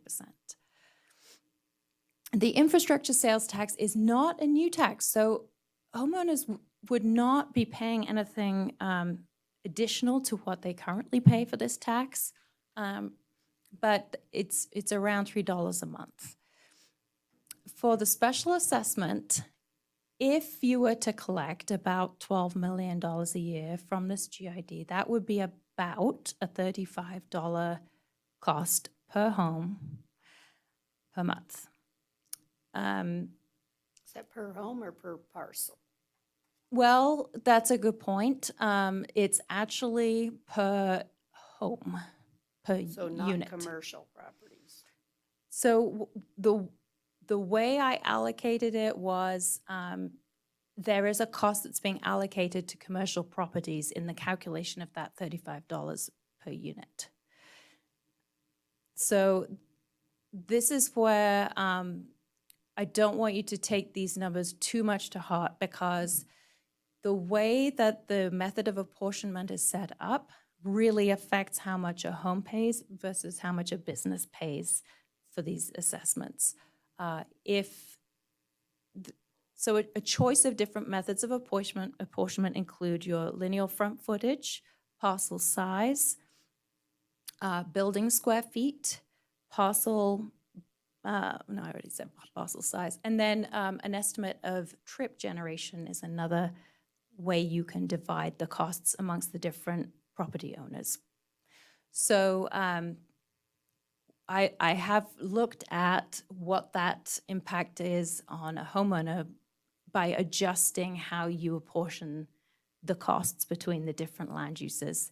That would be next step. That would be really looking further down into more detail of a GID. But I know that it's helpful to have an idea of what kind of a range you're looking at.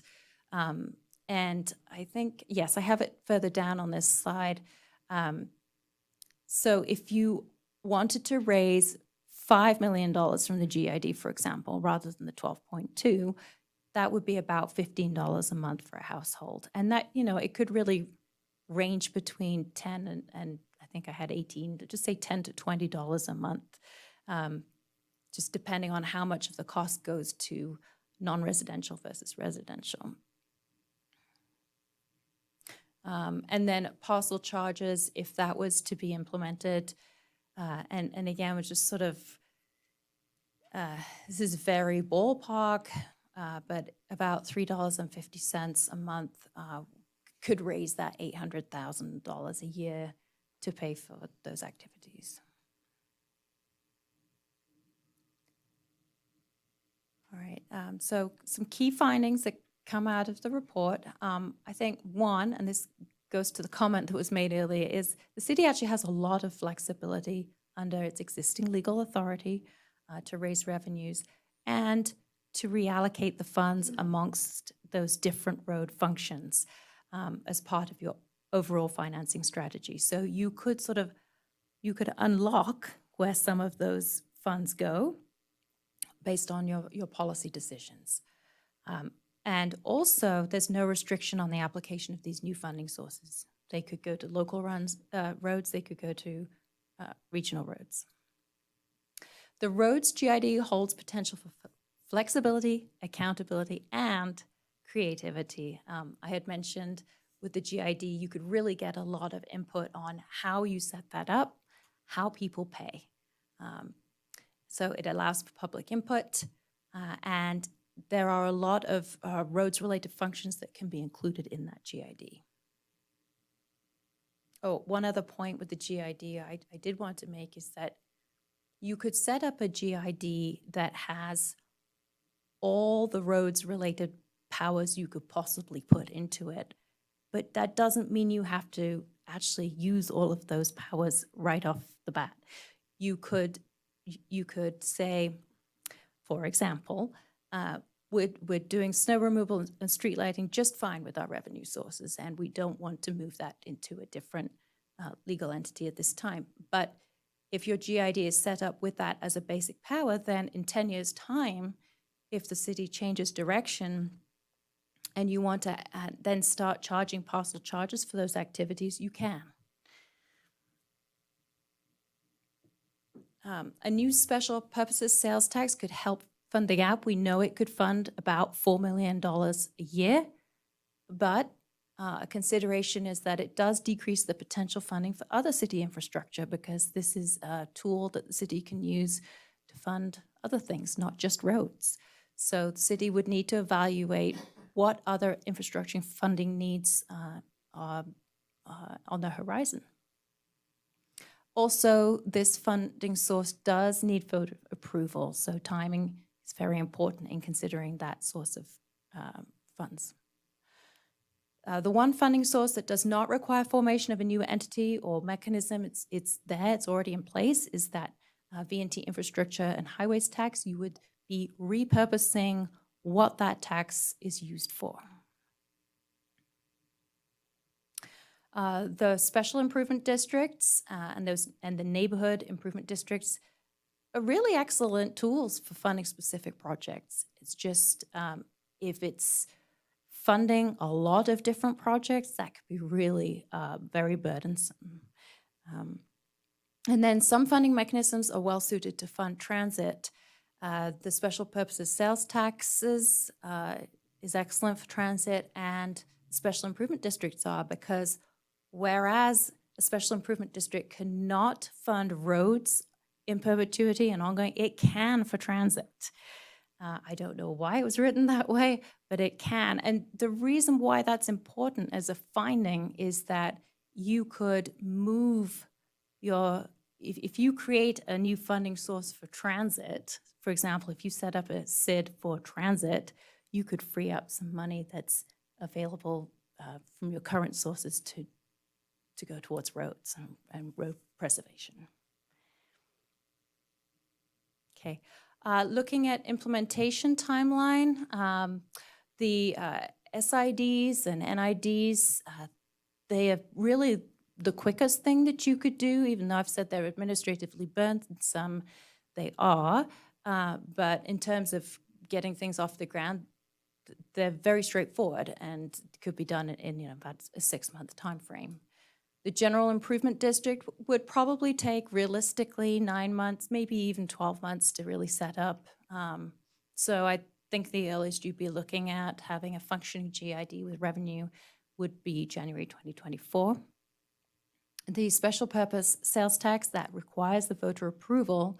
So the earliest you could take that to the voters would be November 2024. And then there is a set statute of how much time has to pass before you can then actually implement the sales tax. And the V&T repurposing can only be repurposed towards roads after the bonds have been paid off. So here's the time. It's bonds are paid off in December of 2025. Okay, so there you go. Does anyone have a question, comment, or wow, is that a lot to take in? It's a lot. It's probably all of the above, right? Yeah, Mhm, I'll go start ahead. with an easy one. The V&T infrastructure tax. Once upon a time, the V&T was supposed to come into town, right, where it ends now. Is there any future expenditure that we expect V&T to be coming up with? Or once the Not bonds to are my paid, that's knowledge it? yet. You mean asking us to expand the VNT or to extend its time to do something for the VNT? I remember the NEPA document, right? Mhm. And it was supposed to come all the way down Correct. Deer Run Road. And I said, is that still in somebody's idea, or for, if somebody pays for it, yes. right? Yeah, that's the better answer right there. That was the good answer. Right. Okay, thanks. Mhm. Anybody else, Chaz? Overall, I thought it was an excellent report, and I particularly like this chart here because it very clearly shows, I mean, not in actual detailed dollars, but, you know, the order of magnitude of where the money comes from. So that's really good. And just some thoughts in general. I mean, I think it's pretty clear that we're going to need several of these sources if we're going to get anywhere close to our $21 million gap. And so some combination of taxes, existing or new, and GID or SID are going to be required. And an extension of the V&T tax really seems like a pretty obvious choice for part of that, but we are still 4 years away, so, or 3 years away anyway. And it's important to get public input on all this stuff. I realize that, because it's not going to work if we don't get some buy-in. Quite some time ago now, but I've worked with both GIDs and SIDs, and I would echo Catherine's comment about the administrative burden of SIDs. I mean, they are a pain in, you know, a pain. And also, because of that, you get a lot less bang for your money. I mean, the projects cost more when you look at total project cost. So I would personally stick those on the end of the list. I like the GID concept because even though it takes a little more to set up, it's, as we've heard, it's a lot more flexible. and you want to, create it with a broad range of powers, but even if you only intend to use it for local roads or whatever, but you have that flexibility. And once it's in place, it really is relatively easy to work with. So I'm a supporter of that. With regard to the possibility of the remaining quarter-cent sales tax that's available, I would not want to go to the voters with the whole thing because for the reasons stated, I think we would want to keep a portion of that available for something else. But and then timing is going to be really critical on that too. I did have a question, and that is on the mechanisms, which would be GID or SID, that require, some sort of, assessment by parcel in some way or other. Who makes up for the exempt properties, state and maybe the school district? Does the city have to pony up for the gap, or does the total cost just get reapportioned among who's left? Yeah, you just split it up over all the other properties. You just take them out of the math. Exactly. Yeah. Yeah, okay. Thanks. That was my 2 cents on that. Mr. Dodson? I've got some catching up to do on understanding particularly the GID concept and assessments. I'm wondering, it's hard to appreciate why the snow removal and street lighting activities are specifically called out. Because there's certainly going to be a lot of other maintenance type of activities that would be similar to those types of functions that apparently aren't eligible for parcel charges, I guess. Is that just because that's the way the legislation is written? Yeah, that's right. I don't know why it's written up that way, but it's pretty specific. The other thing I wonder about, and again, I will readily admit that this is my unfamiliarity with GIDs, but so the idea is that, say you created a citywide GID, and so the special assessment would be all property owners within the city, and that assessment is the special, although it's called special, it's a yearly assessment that may vary, but everybody pays the same amount. Well, that's where you can get somewhat creative because you can decide how you want to apportion the cost every year. Well, you wouldn't change how you do it every year. I didn't mean it to sound that way. You set it up a certain way with a methodology, and then each year you apply the methodology. So you have a total cost amount that you need to fund each year. You'll have that figured out in your budget cycle, and then you would apportion it according to the methodology. So all the properties would be charged the special assessment unless it's exempt, and school districts, assuming they've consented to it, right? Then it would be collected either with the city utility bills or can go on the property tax roll. I think that it would be a little bit easier and you have a little bit more control if you keep it on the utility bills. And people see it then every month, what they're paying for. But yes, every year you're going to determine how much money is going to be raised from it, and you apportion it, and all properties would be charged. Now, depending on your methodology, this is where you can have, you could have your residential versus non-residential versus agricultural properties versus municipal governmental type activity properties paying more or less depending on which methodology is determined to be the most equitable.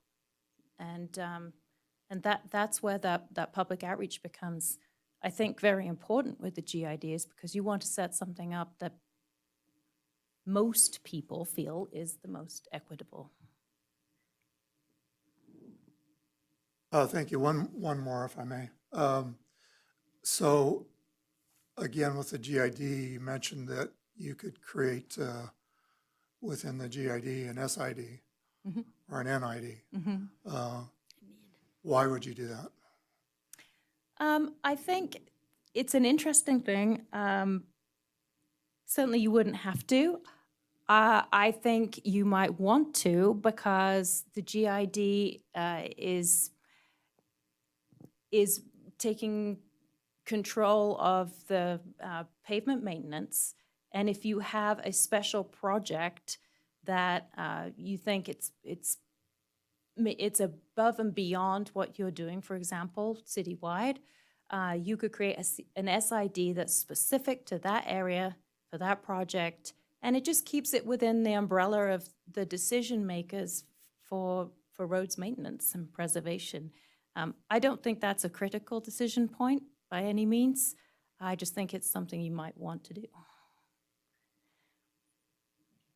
I got a question.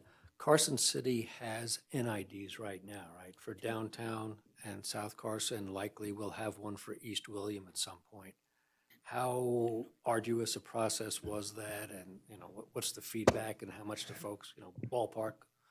It takes a lot of time, staff-wise. So we, the Downtown Neighborhood Improvement District, there's actually a board of business property owners down there that form the board.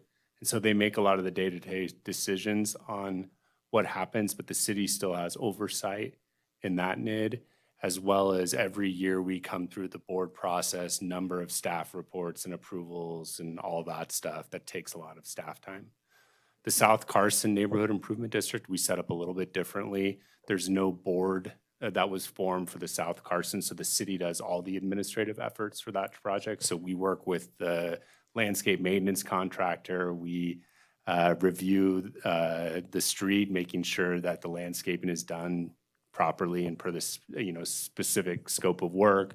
We go through the same process that I mentioned with the downtown NID annually to prepare and go through all the different steps on an annual basis. So yeah, it's pretty significant amount of staff time and just, cost. Good. And a little follow-up, I was talking to John Erb earlier because Douglas County has quite a few GIDs, right? I think he mentioned up to 11. So, some of the stuff gets more complicated, and I think in general, if we go for a GID, I would rather see it through the supervisor level rather than have more people on my election ballot that I need to vote for. So I think you just, limit the size of government oversight if we could, how many layers you'd actually have if you go that route. That's a good point. And I think Catherine mentioned it too. It could be at the Board of Supervisors level, but then you could also appoint for like the day-to-day decisions. It could be the Regional Transportation Commission to handle a lot of that stuff. So it could work really nicely with our setup. Yeah, I think the one other thing with that was if you wanted to sell bonds, that would be a Board of Supervisors decision. Like your local managing district can't make a big decision like that. I think there's a lot of experience with Douglas County and having GIDs. They used to have more than 11 because it really works into a lot of taxing authorities and issues, and I just wouldn't support it with its own board. I think that one of the beauties that we have in Carson City is we are our own consolidated municipality, and we don't have competing boards and missions and goals and objectives. So if we were to consider forming a GID, I think it should be citywide, not geographically pocketed. And then the work would really, and I have no issue with allowing the Board of Supervisors to retain its overall authorities and then delegate certain activities to the RTC board, just like we do now, where RTC does contracts and things. I don't have any issue with that continuing through the GID methodology, but those are way back to my tax and NACO days. GIDs are, if you form them and do them well, they can be very effective. If you don't, they aren't necessarily. So just a interesting dynamic. I'm not so sure that, that the tough part will be the actual detail on who pays and what the methodology is. I think some of us, maybe not any of you, but we sat through arduous tasks to determine on, Darren's looking at me, I'm like, oh gosh, I can't even imagine doing this again. But on water and sewer and pipe sizes, and do you have commercial subsidized residential? Do you, like you said, do you look to try to take your multifamily units and reduce that rate? And that is not going to be an easy task. It's much more difficult than it is on the surface of the piece of paper, because then you're going to get to the heart of a direct charge. Do I like property tax versus utility bill? You can look at it and say utility bills will provide cash flow opportunities for the governmental entity so that you have regular money coming in to be able to fund your projects. It also provides an opportunity to cash flow for the customer so that they don't have to do a quarterly bigger chunk of maybe $100 every quarter that's on their property tax bill. However, I also know that utility bills are not necessarily a favored item in our community. I get lots and lots and lots of phone calls about the utility bill. So that method that is used to allocate to the users of charge will be imperative, because I don't know about any other members of the board or whatever, but it's like you just keep, I'm gonna have to take all my lawn out because I can't afford my water bill. So we'll have to take those issues into consideration. So I don't know what I favor more. I just know those will be issues to address if we look at that. The NIDS and SIDs, I don't really recommend those for this activity because we're looking, to me, to find our long-term funding gap. And so to have to create, honestly, hundreds, as I see it, over time of SIDs, and to continually go back and say, okay, now I'm going to address this area. Oh, now I'm going to come to you.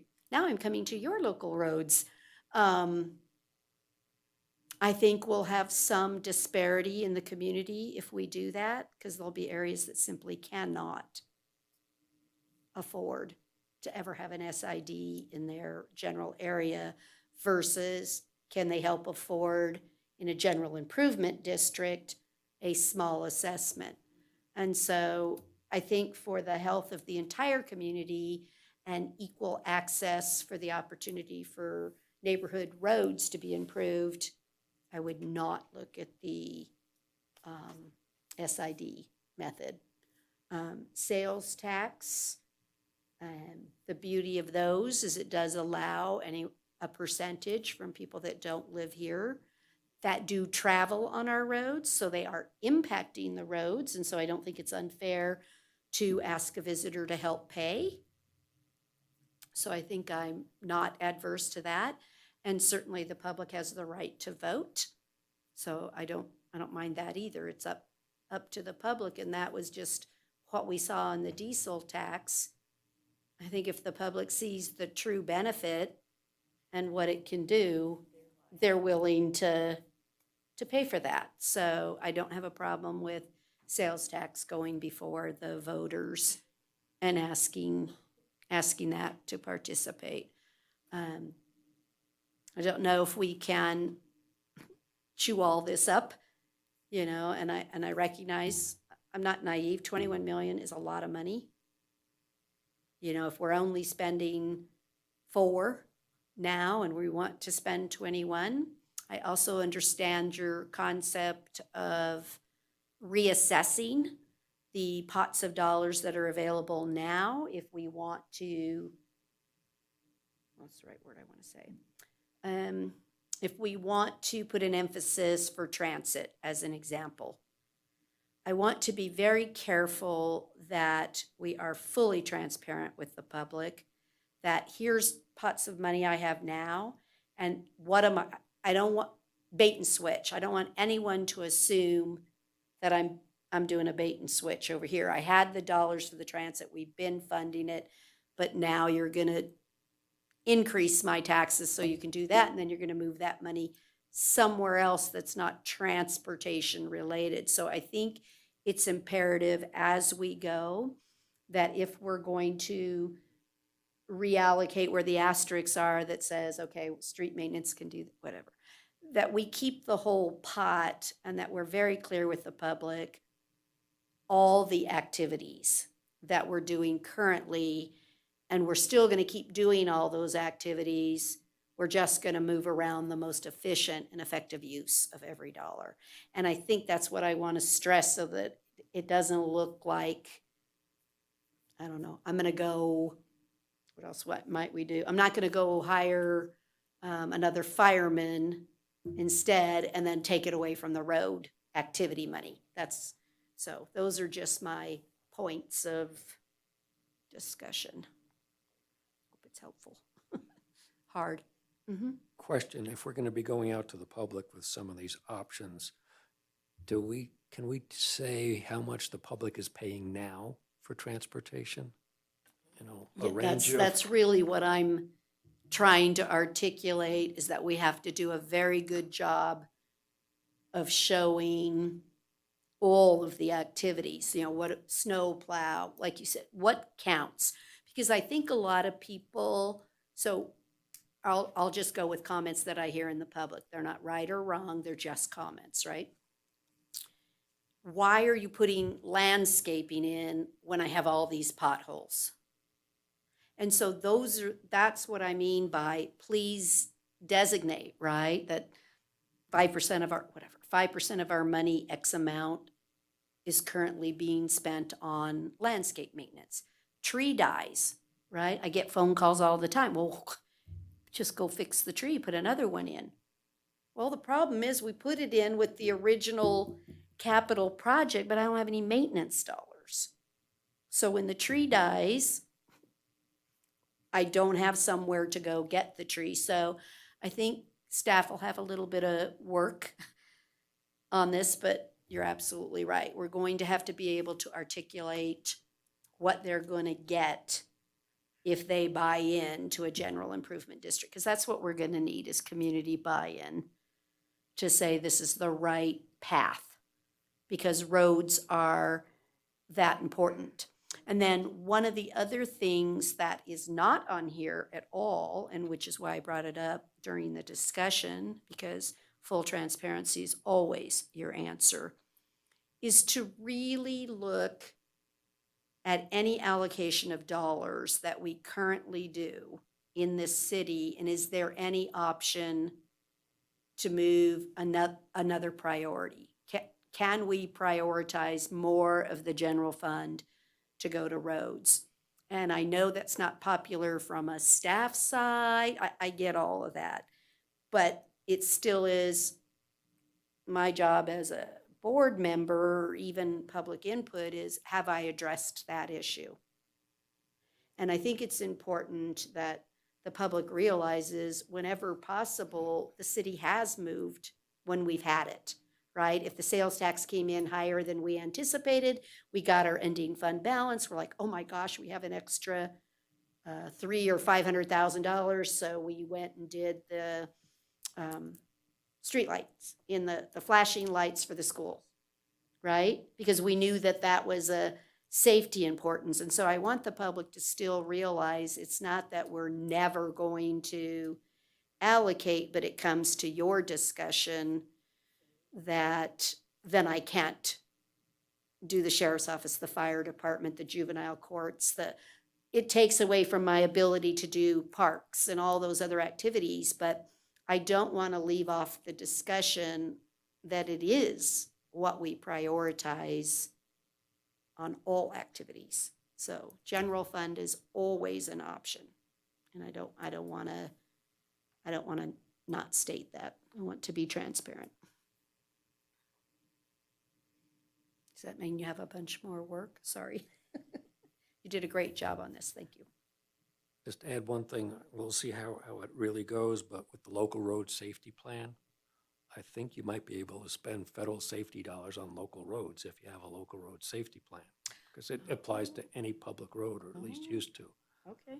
Not gonna be paving with it, but. No, but still. Yeah, it's, a possible revenue stream, and that's one reason I'm glad Carson City's taking the lead on that local road safety plan. I like that. I like that anywhere we can get dollars from another source besides our residents is a good idea, right? So really, we have great staff that look for grants. We do a fantastic job looking for sources. And then, as you said, the other thing that's not in here,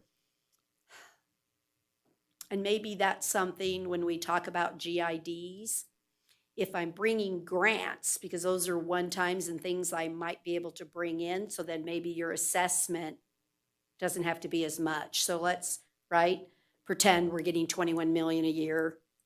5 million's coming from sales tax, and I'm gonna do 16 million from my GID every year, but I'm going to offset it by grants. So it'll be on a rotation basis, right? This first year will be 16 million, but if we got 10 million in federal grants, the next year we'll only charge it that it's not necessarily, we're always going to charge you 16 million in GIDs. We still have the responsibility of staff to look for grants to reduce those. So I think that would also be an important plug-in for this discussion. And in terms of the public outreach, I just think about how roads benefit us all. And I think sometimes in the whole transportation conversation or funding roads, people think in terms of whether they drive a lot or they drive a little and what they spend in gas.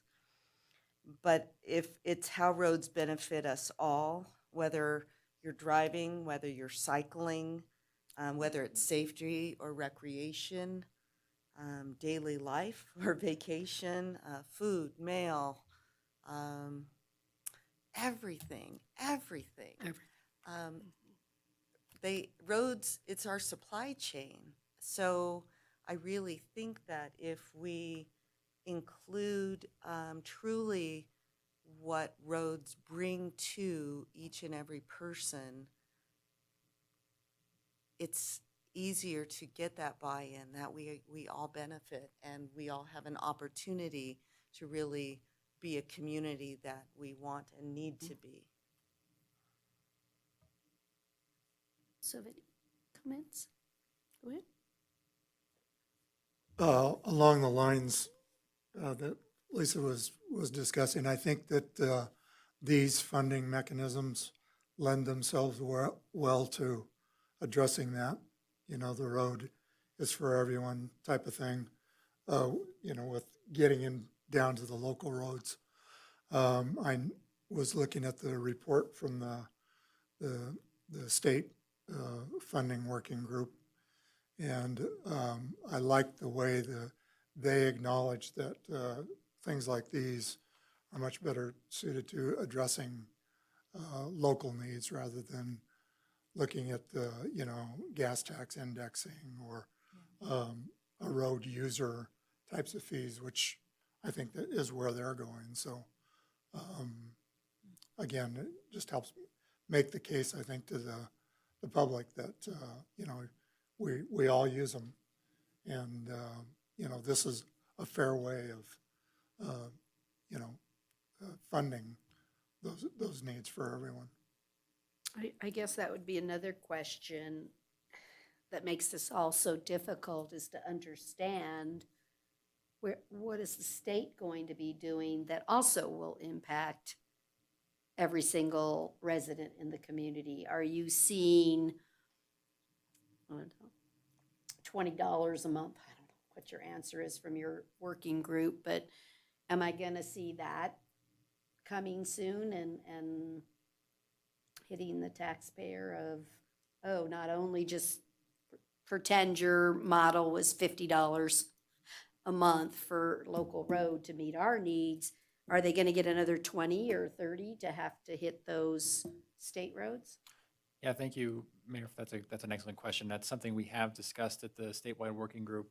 Clark County is in a similar situation where they're looking at continuing their previously voter-approved fuel indexing. I think it needs to come to the ballot in the next couple of elections again. And so they're very cognizant, and the working group was also very aware and wanted to, reiterate that as part of our recommendations to ensure that we're not double taxing, residents all at one time. Like if, for instance, an example could be if the state elects to increase fuel taxes from the current point, to up 2 cents, 3 cents, some number, and then a local government does the exact same thing, it could be perceived as, well, wait a second, this isn't right. But there's also agreement that there are certain mechanisms at the statewide level that don't work at the local level. And if you could craft the message that, if we increase a fuel tax or something for a particular type of facility, a freeway, a multi-state, multi-city network, then there could be a way to kind of leverage that and create a package of improvements that could trickle down all levels of government, so that you're not perceiving as double taxing. But that's up to the legislature.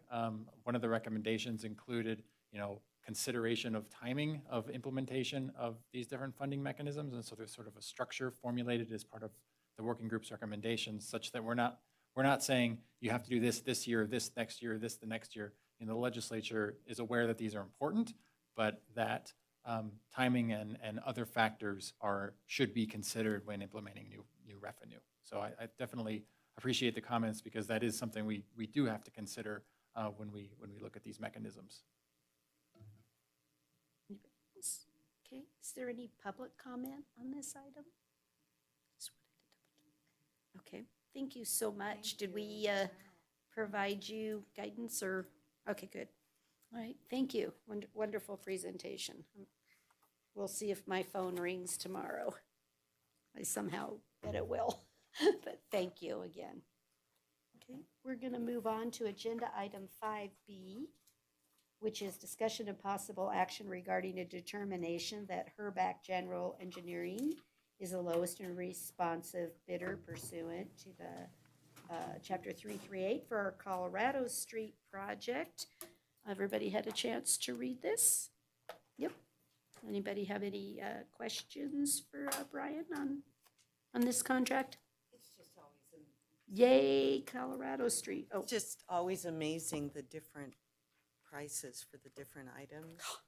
That's fascinating. And which bidders do which things? You're like, Yeah, so that's been quite the learning curve. no questions? This Oh, one was bid in the spring, right. and then we got better bids in the fall. What type of changes did you guys make? I know you're working on it. There's a lot of subsurface stuff on it and complicated project. I'm glad we got really good competitive bids. So whatever you guys did, thank you. Did we have to, what's the comment? Did we have to value engineer a major portion out of this, or were you overall able to hold the project? Yeah, Brian, correct me if I'm wrong. I believe we pretty much held the project as was originally bid. What was the difference in the bid prices, just for reference? Yeah, but yeah, you're correct. It's essentially the same bid package that went out. So in the previous bid, the lowest responsive was 4.3 million versus the 3.6 in this go round. So it was probably paid better to better wait. timing and to material wait. resources. So the wait was beneficial. That's what's important. Before I take a motion, do I have any public comment? Okay, I'll accept a motion. Good. Mr. Dotson. I move to award the contract as presented. I'll second. I have a motion and a second. All those in favor, please say aye. Aye. Aye. Any opposed, say no. Motion carried unanimously. Thank you so much. Woohoo, Colorado, yay. I was worried, so I'm very glad that. Okay, perfect. We're now on to agenda item number 6, which is our non-action items. Chris? I have a couple of brief items, Madam Chair. Chris Martinovich, Transportation Manager. Next month, real quick, we will be bringing, hopefully NDOT gets us the final versions, the LPA agreements, local public agency agreements for the East William Street undergrounding project, as well as our vulnerable user pedestrian safety project. Those were congressionally designated spending or earmarks. And so we were able to execute those agreements here and get those projects underway in short order. Also, next month, we're tentatively planning to bring some information regarding access management. I know Commissioner Novak has mentioned that a number of times, so we're going to have some preliminary discussion of some ideas and concepts, and we'll be looking for board feedback on that area. So I'll keep it brief, and that's all I have. Happy to answer questions, however. Anybody have any questions? Nope. Perfect. Okay, anybody have any questions on the street operations? Any highlights or anything you want to discuss? No, that's just information. Okay, then we're on 6C. Brian? Yeah, thank you, Madam Chair. Brian Byrne, Transportation Engineer. I got the project status report. So first off, we'll start with the freeway multi-use path in Edmonds. This project has completed and submitted the 100% plans and bid docs to NDOT for final review. The project can go out to bid once we have the notice to proceed from FHWA. Construction is anticipated to start in 2023. The next is the Kings Canyon Trailhead project. Construction is complete and Carson City has accepted the project, and the team is working on to close out the final grant information. The Root Street Rehabilitation Project is anticipated to be bid next month. An additional funding is likely required, but construction would then be planned for 2023. The District 2 Long Street project, the project has achieved substantial completion, and the contractor is finalizing punch list items, so no real update on that one. The Robinson Area Sewer Replacement Project, the project has also achieved substantial completion, and the contractor is finalizing punch list. We don't expect any more road closures, but may require some shoulder work. Could you talk to me on this one? I'm sorry I didn't send it earlier, but since you said it was on punch list, said the project cost to date, it's only $1.4 million. Was there a huge holdback or something? I think until they finalize those last little punch list items, they're kind of holding on that final invoice, so we just haven't seen it come through yet. Because isn't that usually like only a 10% holdback for completion? I was like, wow, this Yeah, was. my understanding is the contractor has not sent the bill to the city at this point. Okay. Brian, is that I correct? knew something. I Yeah. was like, wow, why Right. is this so, yes. Okay, be quiet. I just want to make sure, okay. They'll get us soon. Sooner or later, I'm pretty positive. Okay, thank you. No problem. As previously discussed, the Colorado Street project, that's been awarded, and so we'll get kicked off soon on that one. I know the contractor is ready to start pursuing purchasing materials and whatnot and hit the ground very soon on that project. Next is the District 3 Center Drive reconstruction project. The project is complete and is being closed out, and this project will be removed from the project status report. Next is the District 3 East 5th Street reconstruction project. The project is working on a 60% design for the roundabout and the other portions. Staff are working to complete the noise study. It's currently out for RFQ, so once we get that, we'll start to get underway on the noise study. And the final design is projected, expected July 2023. Can you remind me what triggered a noise study? Yes, so the noise study was triggered due to the capacity of, we're adding lanes to the roundabout, so there's widening and vertical and horizontal changes. So that's what triggered the noise study. So there's not because it's not heavily residential surrounding that until you go up over the hill. So Yeah, the residential zone doesn't matter. It's just the elevations and things on the road. Yeah. Oh, okay. Okay, interesting. Thank you. Curry Street pavement Preservation Project. That project is complete and is being closed out, and this project will be removed from the project status report. Solomon Road Pavement Preservation Project. This project is also complete and is being closed out and will be removed from the project status report. Silver Sage still has a substantial completion, but the contractor is still finalizing some punch list items, so that one is still going on. The East William Complete Street Project, the consultant is developing the 60% design plans. The environmental studies are in progress, and right-of-way needs are being identified. The project team recently presented the 30% design concepts to the RAC and RTC and Board of Supervisors, and the future presentations are planned for this winter.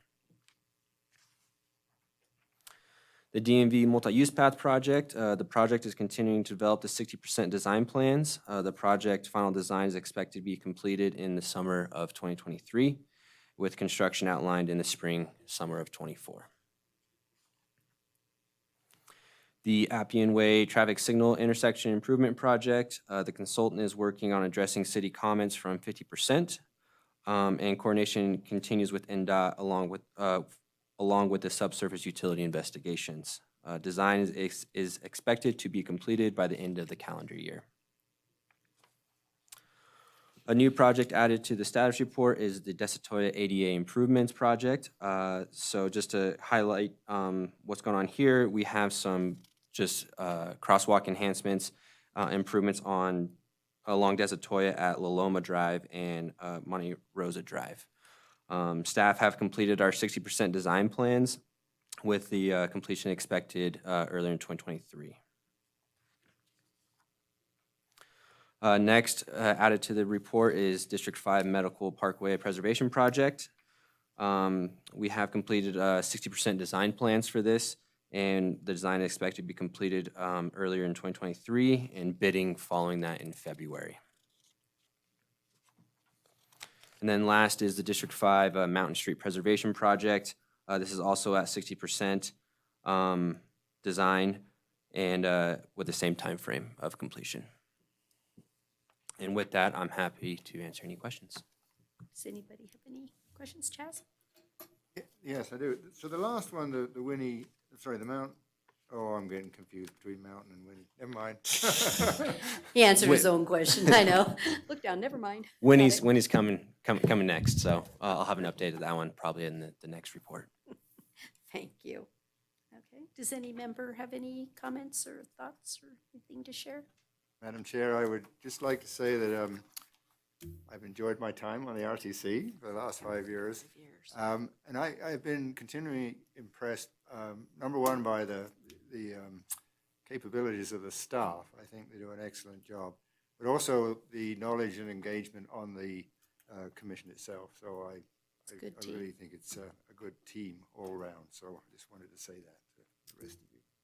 I still find it hard to believe it's been 5 years. I remember appointing you, and so I'm like, 5 years. You've been a great asset to us, and we can't thank you enough for your service. All of you get paid so much to do this. So really, I know, though, how much time it takes to read your material and to truly be engaged in making the road systems as best as they can be for our community. So really, Chaz, thank you. And I hope that you have just a splendid time. I think I'm jealous a little bit, or maybe a lot, because I'm like, 3 months, he's going to go somewhere wonderful. So again, thank you so very much. Does anybody else have anything? If not, I'll take, is there any final public comment? Okay, don't all jump up at once. With that, we are adjourned. Thank you all again for a great meeting. It's a great